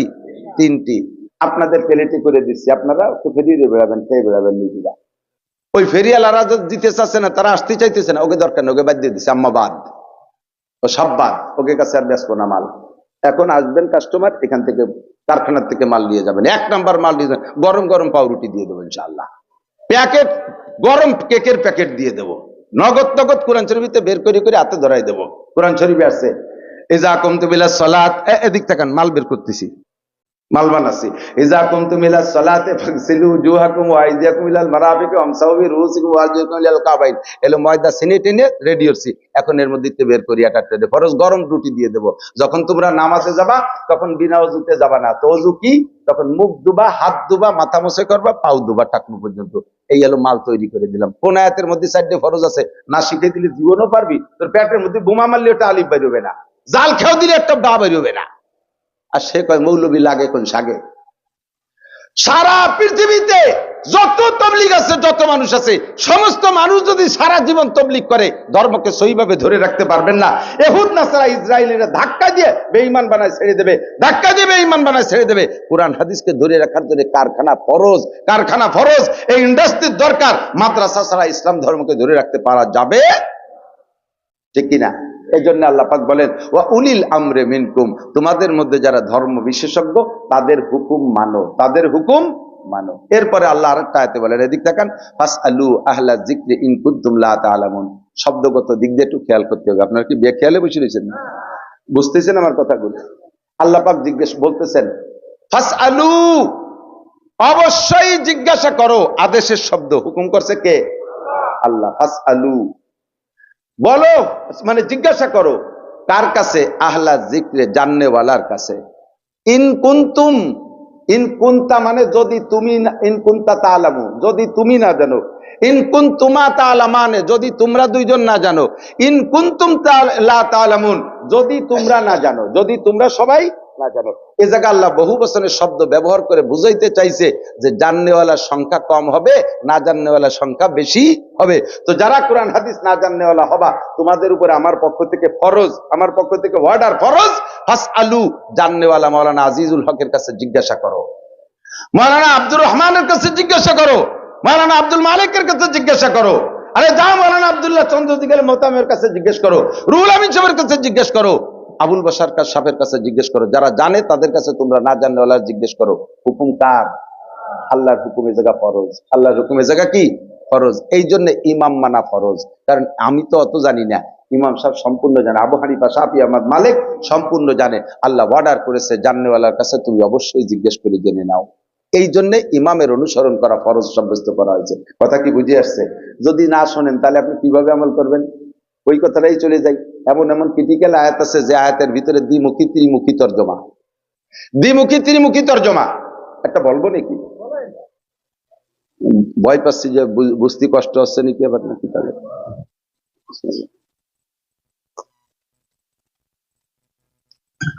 দ্বিমুখী ত্রিমুখী তর্জমাল আয়াত একটা শোনেন। কোরআন শরীফে আছে, আল্লাহ পাক রব্বুল আলামিন বলছেন ওয়া হামলুহু ওয়া ফিসালুহু 30 শাহরা। শুনছেন? হামলুহু মানে বাচ্চা গর্ভ ধারণ করা, হুবহু তর্জমা। হামলুহু ওই বাচ্চাকে গর্ভ ধারণ করা, ওয়া ফিসালুহু বাচ্চাকে মায়ের থেকে, দুধের থেকে বিচ্ছিন্ন করা। কয়টা কথা? বাচ্চাকে গর্ভধারণ করা একই আয়াতের ভিতরে, অফিসালহু তাকে দুধ থেকে বিচ্ছিন্ন করা। দুইটা বলার পরে আল্লাহ বলেন টাইম কতটুক? সালাসুনা শাহরা, 30 মাস। কয় মাস? 30 মাস মানে কয় বছর? 2.5 বছর। 30 মাস মানে 2.5 বছর। এবার আপনি বলেন, আপনার সামনে এই আয়াতটার হুবহু তর্জমা বলে দিছি, আপনি এই আয়াতের থেকে কি মাসালা বের করতে পারবেন? এখানে দুইটা কথা, বাচ্চা গর্ভধারণ করা আর বাচ্চাকে দুধ থেকে বিচ্ছিন্ন করে দেওয়া। এই দুইটা কাজের টাইম বললেন আল্লাহ 30 মাস। আপনি এই 30 মাসে কোন জায়গা কটুক, কোনটার জন্য কটুক বরাদ্দ দেবেন? বাচ্চা পেটে থাকবে আর গর্ভধারণ করবে, দুটো মিলে 30 মাস, না প্রত্যেক এক একটার জন্য 30 মাস? মাওলানা আজিজুল হক, মাওলানা আবুল বাশার, দুইজনের জন্য, এই দুইজনের নাম কইয়ে বলা হলো যে 20 কেজি চাউল দেন। 20 কেজি। আপনি এবার কি বুঝবেন? যে দুইজনের পরে যে বললাম 20 কেজি চাউল, দুইজনের পরে বললাম 20 কেজি চাউল, আপনি এখানে ধরে নেবেন যে দুইজনে 20 কেজি চাউল 10-10 কেজি করে, নাকি প্রত্যেক এক একজনে 20 কেজি? এ জায়গা আপনার সহজে বোঝা যেতে পারে আপনার বাংলা, কিন্তু কোরআন শরীফের যে আয়াতটা বলছেন, না রে কঠিনের দিক চলে যাচ্ছে, হ্যাঁ চুপচাপ আছে, বুঝতেছেন তো? এরপরে বাড়ি সুন্দর বোঝা যাবে, একটু হেনতে ধরে হেনাতে একে বলে হলো উসুল, সূত্র। অঙ্কের সূত্র আছে না, সূত্র বুঝানো কঠিন। যদি সূত্র বুঝে যায় এরপরে খালি পাইকারি অঙ্ক বাইরতি তালে তার পেট দিয়ে, এটা হলো সূত্র উসুল। আল্লাহ বলেছেন গর্ভ ধারণ করা, বাচ্চাকে দুধ থেকে বিচ্ছিন্ন করে দেওয়া, এই দুটো কথা বলে না টাইম বলেন 30 মাস। এবার আপনারা যারা জ্ঞানী গুণী বুদ্ধিজীবী আছেন আপনারা বলেন কি প্রত্যেক একটার জন্য 30 মাস নাকি দুনিয়া মিলে 30 মাস? প্রত্যেক একটার জন্য 30 মাস। এর পক্ষে কেউ আছেন নাকি যে পেটেও থাকবে 2.5 বছর, দুধও খাবে 2.5 বছর? এর পক্ষে কেউ আছেন নাকি? নাই। দুটিয়া মিলে 2.5 বছর, এর পক্ষে তো বাকি তলি সবাই। তাহলে এইবারে 2.5 বছরে ভাগ করে দেন, এই আয়াতের মধ্যে তো ভাগ করা নাই। আল্লাহ ডাইরেক্ট করে দিচ্ছে দুটিয়া মিলে 30 মাস। আপনি তো তবলিগের 3 চিল্লে দিয়ে হুজুরকে কোনো কাজে লাগান না, আপনি একটু ফতোয়াটা বুঝাই দেন। এনতে যে মাল ছিনিয়ে দিছি এর মধ্যে দুদিন কেক বানাই দেন, বলেন। এবার এখন বলবেন যে দুটো মিলে যদি 30 মাস হয় তাহলে ইনসাফি বন্টন করব, সঠিক ভাগ করব। তাহলে সঠিক ভাগ করলে পেটে থাকবে 15 মাস আর দুধ খাবে 15 মাস। তাহলে কিরম বন্টন করবেন কোন? যেভাবে আমাকে জানা আছে সেইভাবে, যে দুধ পেটে থাকবে 10 মাস আর থাকবে কয় মাস? আর 20 মাস। অথচ দুধ খাওয়ার কথা দিয়েছে 2 বছর, তো 20 মাসে তো 2 বছর পরে না। তাহলে কি রে যায় হুজুর? তাহলে আমাকে দরকার না, আপনারা যা পারেন করেন। এই জায়গায় হারিয়ে যাবেন। এখন হলো আমাদের কাছে, আমরা মাল বানাই দেব। এখন তো বোঝা যাচ্ছে না, কি বলেন? বোঝা যাচ্ছে না? এখন আপনার ফয়সালা কি? যদি কয় যে না সমান ভাবে ভাগ করে দেয় 15 মাস, তাহলে একটা বাচ্চা 15 মাস না, এই স্বাভাবিকভাবে আগে তো নর্মাল ডেলিভারির অপেক্ষা করতে, আর তার তা আসে না। বাচ্চা পেটে যাওয়ার পরেতে যখন লক্ষণ পাইছে যে বমি বমি ভাব, বউ বমি হচ্ছে, বাচ্চা কাছে হবে, ওই সময়তে ভ্যান চালাইয়ে কয়টা আলাদা থুয়ে দেয়, সিজার করে বাইরে আনবে। ওই খাটাখাটির মধ্যে যাবে না,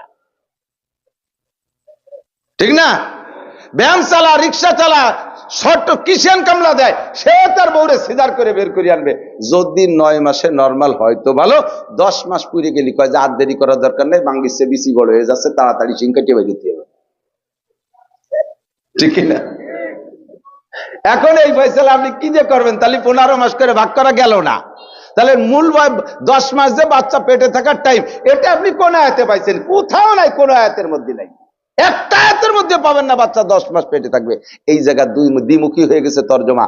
ইমামে আবু হানিফা রাহমাতুল্লাহ আলাইহি বলেন দুইটা মিলে 30 মাস। তবে বন্টনটা কেমন হবে? বন্টন আল্লাহই বলে দিয়েছে, দুইটা মিলে 30 মাস। এবার দুধ খাওয়ার টাইমটা যদি বের করে ফেলি তাহলে পেটে থাকার টাইমটা বের হয়ে যাচ্ছে। দুধ খাওয়ার টাইমটা অন্য আর একটা আয়াতে পাইছি, ওয়াল ওয়ালিদাতু ইরদিনা আওলাদাহুন্না হাওলাইনে কামিলাইনে লিমান আরাদা আইয়ুতিমা রাদা। যদি কোনো মা তার বাচ্চাকে পূর্ণ দুধ খাওয়াইতে চায় তাহলে 2 বছর খাওয়াবে। কয় বছর? 2 বছর। ইমামে আবু হানিফা বলেন 30 মাস যে আল্লাহ তাআলা দুইটার খাটো টাইমটা বলছে, যে সর্বনিম্ন টাইমটা আল্লাহ বলছে, যে পেটে থাকার সর্বনিম্ন টাইম আর দুধ খাওয়ার সর্বনিম্ন টাইম, দুটো মিলে 30 মাস। দুধ খাওয়ার জন্য অন্য হাদিসের দ্বারা প্রমাণ 2.5 বছর খাওয়াইতে পারবে, আরো 6 মাস বাড়াই দেওয়া গেছে। বাকি এই আয়াতের ভিতরে বন্টনটা হুজুর বলেন আল্লাহ সর্বনিম্ন টাইম বলে বলছে দুধ খাওয়াইতে পারবে 2 বছর, তাতে চলে গেল 24 মাস। আর পেটে থাকার টাইম কয় মাস? 6 মাস। কাজেই যদি কোনো মহিলা বিবাহের পরে 6 মাস পরে একটা বাচ্চা ডেলিভারি দেয়, আপনারা কেউ তার সম্পর্কে যদি কটুবাক্য বলেন, কোনো কুমন্তব্য করেন, তাহলে আপনি পিঠে তেল মাখায় যাবেন, আপনার পিঠে 80টা কুড়া মারা হবে। কোনো মহিলা বোঝেন নাই, কোনো মহিলা বিয়ের পরে শ্বশুর বাড়ি আসার পরে যদি 6 মাস পরে একটা বাচ্চা ডেলিভারি দেয়, তাহলে বিটারা কিছু কোক আর না কোক, বুড়ো বুড়ো বিটিরা কি কয় জানেন?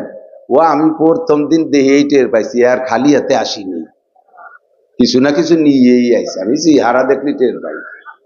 ওয়াইনতে কি আনছে বুড়ি, তুই দেখছিলি সে জায়গা গেছিলি? এই বুড়িরে 80টা জুতো মারতে হবে, তুমি না দেখে তার চেহারা দেখে টের পাও। তুমি এত বড় কবিরাজ হয়ে গেছো। আল্লাহ বলে দিয়েছে 6 মাসে বাচ্চা পূর্ণ হতে পারে। 3 চিল্লা হলি হয়ে যায়। 3 চিল্লায় কয় মাস? 4 মাস। প্রথম মাস বীর্য থাকে, দ্বিতীয় মাসে গোস্তের পিণ্ডলি হয়, তৃতীয় চিল্লায়, তৃতীয় মাসে তৃতীয় চিল্লা 40 দিন, তৃতীয় চিল্লাতে পূর্ণ বডি হয়ে আল্লাহ রুহু দিয়ে দেয় 4 মাসে। আর 2 মাসে শরীরটা মোটামুটি বড় হয়ে যায়, তাতে বাচ্চা পূর্ণ হতে পারে। হযরত ওমর যখন প্রেসিডেন্ট, চেয়ারে বসা, ওনার এজলাসে বসা, ইতিমধ্যে একটা মহিলা গায়ে সারা গায়ে রক্তাক্ত, কাঁপতে কাঁপতে আইছে। নিচের টুক হলো বাচ্চা ডেলিভারির কারণে লাল হয়ে গেছে রক্তে, উপরে টুক স্বামী মাই দিয়ে রক্তাক্ত করে ফেলাইছে। এই অবস্থায় মারির জন্য মরিয়ে যাওয়ার ভয়, তাই দৌড়তে দৌড়তে খলিফাতুল মুসলিমের কাছে চলে আসছে। পিছনে সেই ওর স্বামী বিশাল এক জুয়ন, বড় লাঠি একটা দিয়ে হাত ভরি ব্যাগ ভরে কোরস ভরিয়ে পাথর নিয়েছে, গাউবে পাথর মারবে। মহিলা তো কাঁপতিছে, পিছনের দিক তাকাছে, দেয় যায় এসে গেছে, দৌড়ই খলিফাতুল মুসলিমের কাছে চলে আসছে। ওই লোক এসে বলতেছে, খলিফা হাজি যাও যেতি ওহিয়া জানে, এইটা আমার স্ত্রী, ওটা ব্যভিচারিণী, তোমার স্ত্রী ব্যভিচারিণী, এখন ধরা পড়ছে কিভাবে? ওর আমার সাথে বিয়ে হয়েছে আজ থেকে মাত্র 6 মাস, হাতে গুলি 6 মাস আগে ও আজকে একটা বাচ্চা ডেলিভারি গেছে।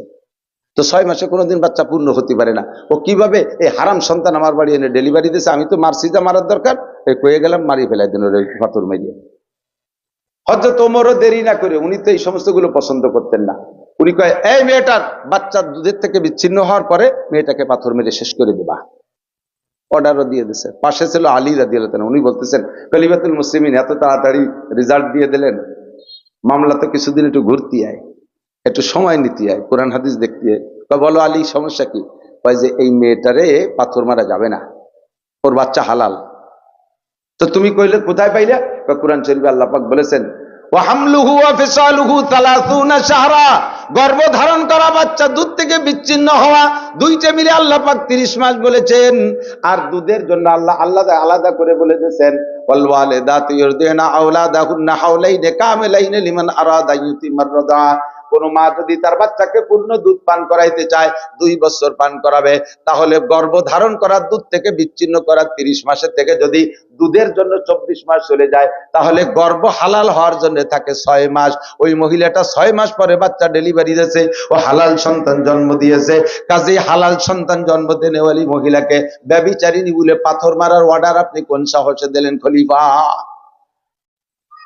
হযরত ওমর যদিও মেজাজি মানুষ, যখন কোরআনের দলিল পাইছে সঙ্গে সঙ্গে উনি বলে ফেলাইছে, লাউলা আলিউল্লাহ হালাকা উমার, আজকে যদি আমার পাশে আলী না থাকতো আমি এমন একটা ভুল সিদ্ধান্ত দিয়ে একটা পবিত্র মহিলাকে মেরে দিতাম, কিয়ামতের ময়দানে মানুষ হত্যার বিচারে আমি জাহান্নামে যাইতাম।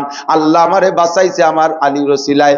লাউলা আলিউল্লাহ হালাকা উমার, আলী না থাকলে আজকে ওমর ধ্বংস হয়ে যেত। একটু কন্যা আল্লাহু আকবার। অথচ কোরআন হাদিসের গভীরে ডুবাই ডুবাই এই কেক বানাইতে হবে, রুটি বানাইতে হবে, বিস্কুট বানাইতে হবে, 1000 চিল্লে দিয়ে তোমার বাপের ক্ষমতা নাই, কতক্ষণ? আর সেই সমস্ত চিল্লেদারিরা উলামায়ে কিরাম রে ক্রিটিসাইজ করে, মৌলবী লাগে কোন সাগে, আইলো মৌলবী লাগে কোন সাগে দেখাই দেব। আরো কঠিন কঠিন কঠিন কঠিন মাসালা যা দৈনন্দিন আপনারা আমল করেন, ওর মধ্যে আপনারা স্লিপ করতেছেন। সবাই নাই বিদায় বেশি বলতে পারবো না, একটা দুটো বললেই আপনি টের পাবেন। নামাজে দাঁড়ান, নামাজের একটা সহজ মাসালা বলি। নামাজে ইমামের পিছনে আমরা নামাজ পড়ি না? অনেকে আছে ইমাম সাহেব যখন আল্লাহু আকবার কয়, সাধারণ পাবলিকের মাসালা জানা নাই, আমারও কি আল্লাহু আকবার বলতে হবে কিনা, কানে হাত দিতে হবে এইটা জানে, মুখে আল্লাহু আকবার বলা লাগবে কিনা তা জানে না। মুখ বন্ধ করে আল্লাহু আকবার কই। নামাজের ফরজ 13টি, কয়টি? নামাজে কয়টা ফরজ? 13 ফরজের ভিতরে একটা ফরজ তাকবীরে তাহরিমা বলা। প্রথম তাকবীর ইমামের সাথে পিছনে পিছনে আল্লাহু আকবার বলা ফরজ। এরপরে উঠতে বসতে যে আল্লাহু আকবারের নাম তাকবীরে ইন্তেকালাত, এগুলো সুন্নাত। ওটা আপনি মুসল্লি হয়ে না বললেও নামাজ নষ্ট হবে না, কিন্তু প্রথম তাকবীর সবার মুখে বলতে হবে। এই মশালাটা হাজারো মুসলমান জানে না, না জানার কারণে জীবন ভরে নামাজ পড়ছে, সব নামাজ বাতিল। এই ভুল যেখানে করেছেন সব বাতিল। কানে হাত দিতে হবে এটা জানে, কিন্তু আল্লাহু আকবার মুখে কইতে হবে তা জানে না। এবার এই আল্লাহু আকবারের মধ্যে আর একটা চিকুন পেঁচ এদিক তাকান, সেটা হলো ইমাম সাহেব একটু বড় জামাতলিটাই নিয়ে কয় আল্লাহু আকবার, খানিকটা নিয়ে কইছে, বড় জামাত দূরে দূরে শুনে, আপনি কাছে কাছে শুনি আপনি শটে মারি দিয়েছেন। ইমাম সাহেব আল্লাহ টানতেছে, আপনি মারি দিয়েছেন আল্লাহু আকবার। ইমামের আল্লাহু আকবারের র শেষ হওয়ার আগে আপনার আল্লাহু আকবারের র শেষ হয়ে গেছে, আপনি ইমামের আগে চলে গেছেন, আপনার নামাজ বাতিল, নামাজ অ্যাটেন্ড হয়নি। এই মার হাজার হাজার মুসলমানে খাচ্ছে, কতক্ষণ খাচ্ছে কিনা? অনেক সময় ইমামটা টানতে টানতে ভুল হয়ে যায়, কারে টানতেছে মনে নেই। আমাকে সাথে ছিল হাফেজ আবুল হাসান, আসরের আজান দিচ্ছে মসজিদি, তা হাইয়া আল ফালারে টানতেছে, প্রত্যেকের টেনে টেনে আজান দিচ্ছে। হাইয়ালাল ফালারে টানতে টানতে ভুলে গেছে যে কারে টানতেছে। হাইয়ালাল ফালাহু আকবার, ফালারে টানতেছে না আল্লাহরে টানতেছে তা মনে নাই। তা ইমামের এই টানের ফাঁকে আপনি শটে মারি দিয়েছেন আল্লাহু আকবার।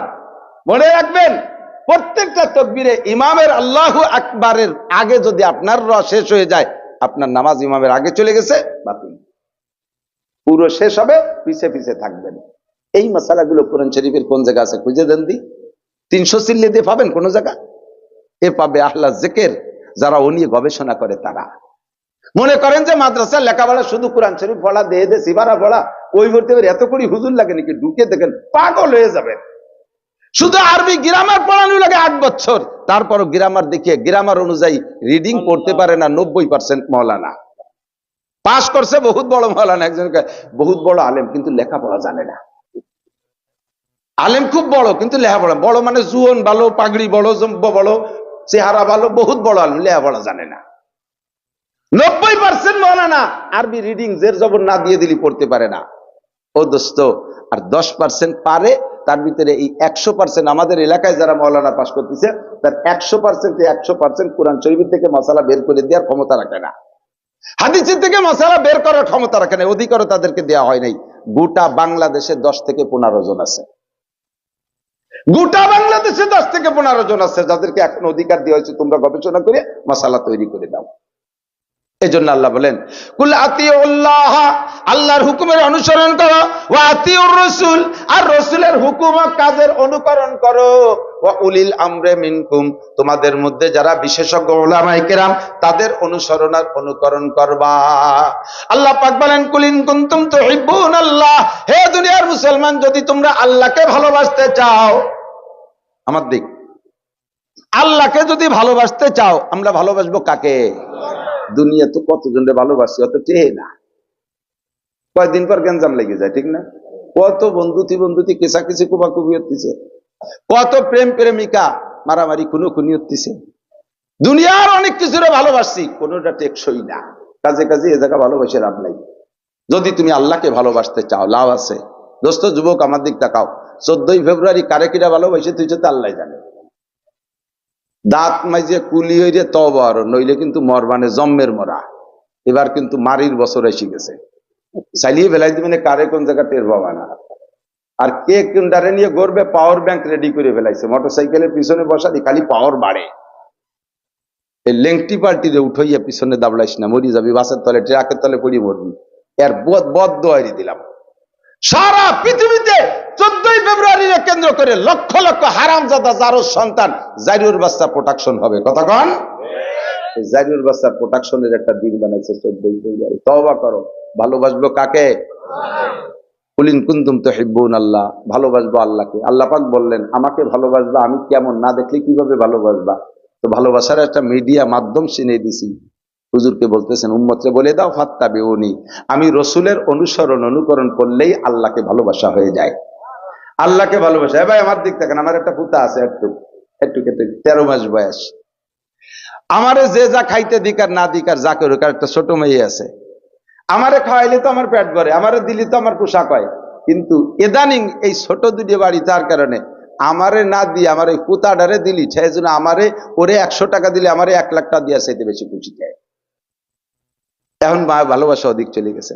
দুনিয়ায় তোমার পুতারে আর তোমার ছোট ছেলে মেয়েরে কিছু দিলে যদি তুমি আব্বা দাদা এত খুশি হও, আল্লাহ কয় আমার মোহাব্বতের মোহাম্মদুর রাসূলুল্লাহ তার অনুসরণ অনুকরণ করলে আমার ওই রকম খুশি লাগে, আমার ওই রকম খুশি লাগে।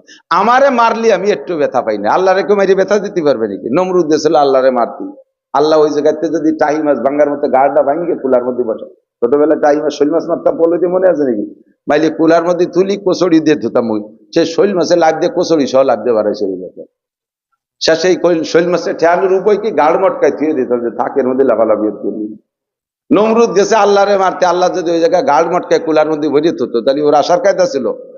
আল্লাহ জায়গাতে ছাড়িয়ে দেখা তোরে মার বলো বেঁচে দিয়ে দিয়ে খোলা মশাই দিয়ে বিটাগিরি দাও, একটা মশার সাথে পারো না, এভাবে আল্লাহ ভেঙ্গি সুরে দলায় দিয়ে দিছে, ঠিক না?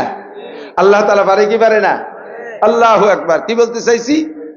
তো আল্লাহ পাক বলেন আমাকে মারলে আমি ব্যথা পাই না, আমার পথ দিয়ে কাড়াকাড়ি করলে আমি একটু কষ্ট পাই না, কারণ আমার পথ দিয়ে কাড়াকাড়ি করে তো নিতেই পারবি না।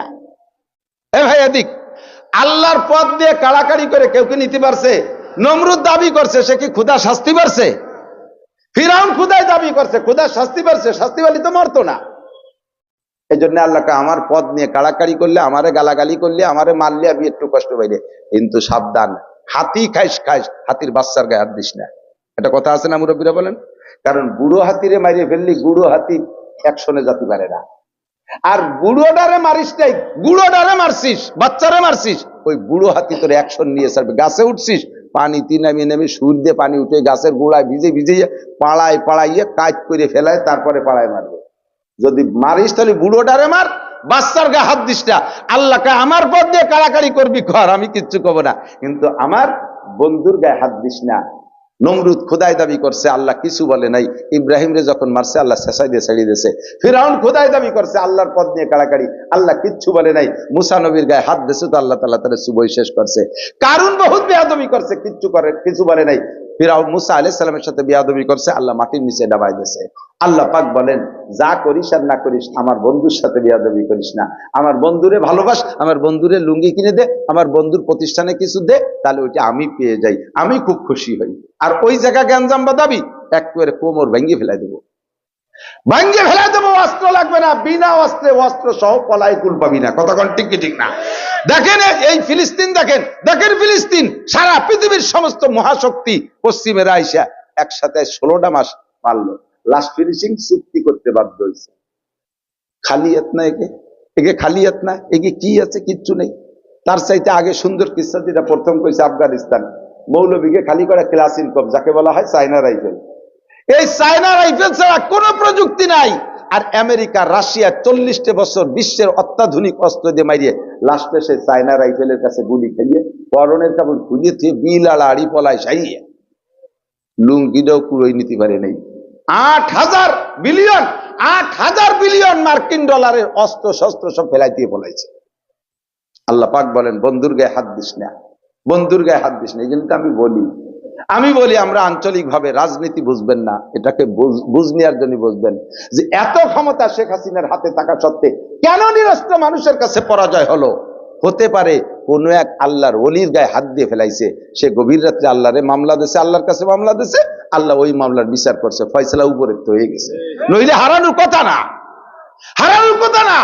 সেনাবাহিনী, পুলিশ, র্যাব, বিডিআর, নৌবাহিনী, বিমান বাহিনী, আনসার, ছাত্রলীগ, যুবলীগ, বাংলাদেশের সমস্ত আমলীগ তার হাতে, সরকারি সমস্ত অস্ত্র সবকিছু থাকতে নিরস্ত্র মানুষের কাছে হেরে গেল কেন?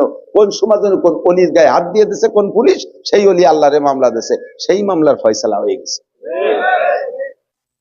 এই জন্য আমি আমার প্রাণপ্রিয় যুবক দেশের সকল জনগণকে বলবো, যাহা কিছু করেন না করেন আলেম ওলামার সাথে বেয়াদবি করবেন না। আপনি রাস্তায় তালবে ইলমের একটা শর্ট দিয়ে রাত্রি যাই ঘুমোচ্ছেন, শুয়ে রয়েছেন, আর খুব গর্ব করে দিচ্ছি, হুজুরকে দিচ্ছি, তালেবানকে দিচ্ছি, মৌলবাদকে থাপড়াই আইছি। ওই মৌলবাদ শেষ রাত্রি যখন উঠছে, তুমি সে সময় নায়েতেল দিয়ে ঘুমাচ্ছ, ওই সময় আল্লাহ ডাকতেছে, এই তুই দিনই 5 বার ফোন করলে, আমি তো ব্যাক কল রিসিভ করি নেই, এখন ব্যাক কল করছি। দিনই আল্লাহরে 5 বার কল করছে না? 24434 নাম্বার কত? 24434। এই 3 নম্বরের যে 5 বার আমারে কল করছিস, আমি রিসিভ করি নাই, এখন ব্যাক কল করছে আল্লাহ আখিরি আসমানে। সেটা কি বলতে?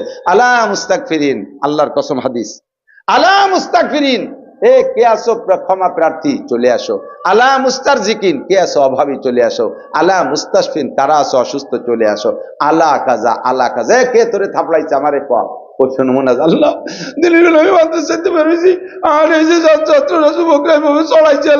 আমি একটু প্রতিশোধ নিতে পারি নাই, আল্লাহকে একটু ধৈর্যদার, তাহাজ্জুদ পড়িয়েছে, কোরআন শরীফ পড়, ফজরে মাইকি খবর পাবি। সত্যি দে যে মাইকি খবর দেয়, শোক সংবাদ, শোক সংবাদ, শোক সংবাদ, অমুক মাতুব্বারের ছেলে রাত্রি অমুক জায়গায় যে সন্ত্রাসের গুলিতে শীতে গড়ে গেছে।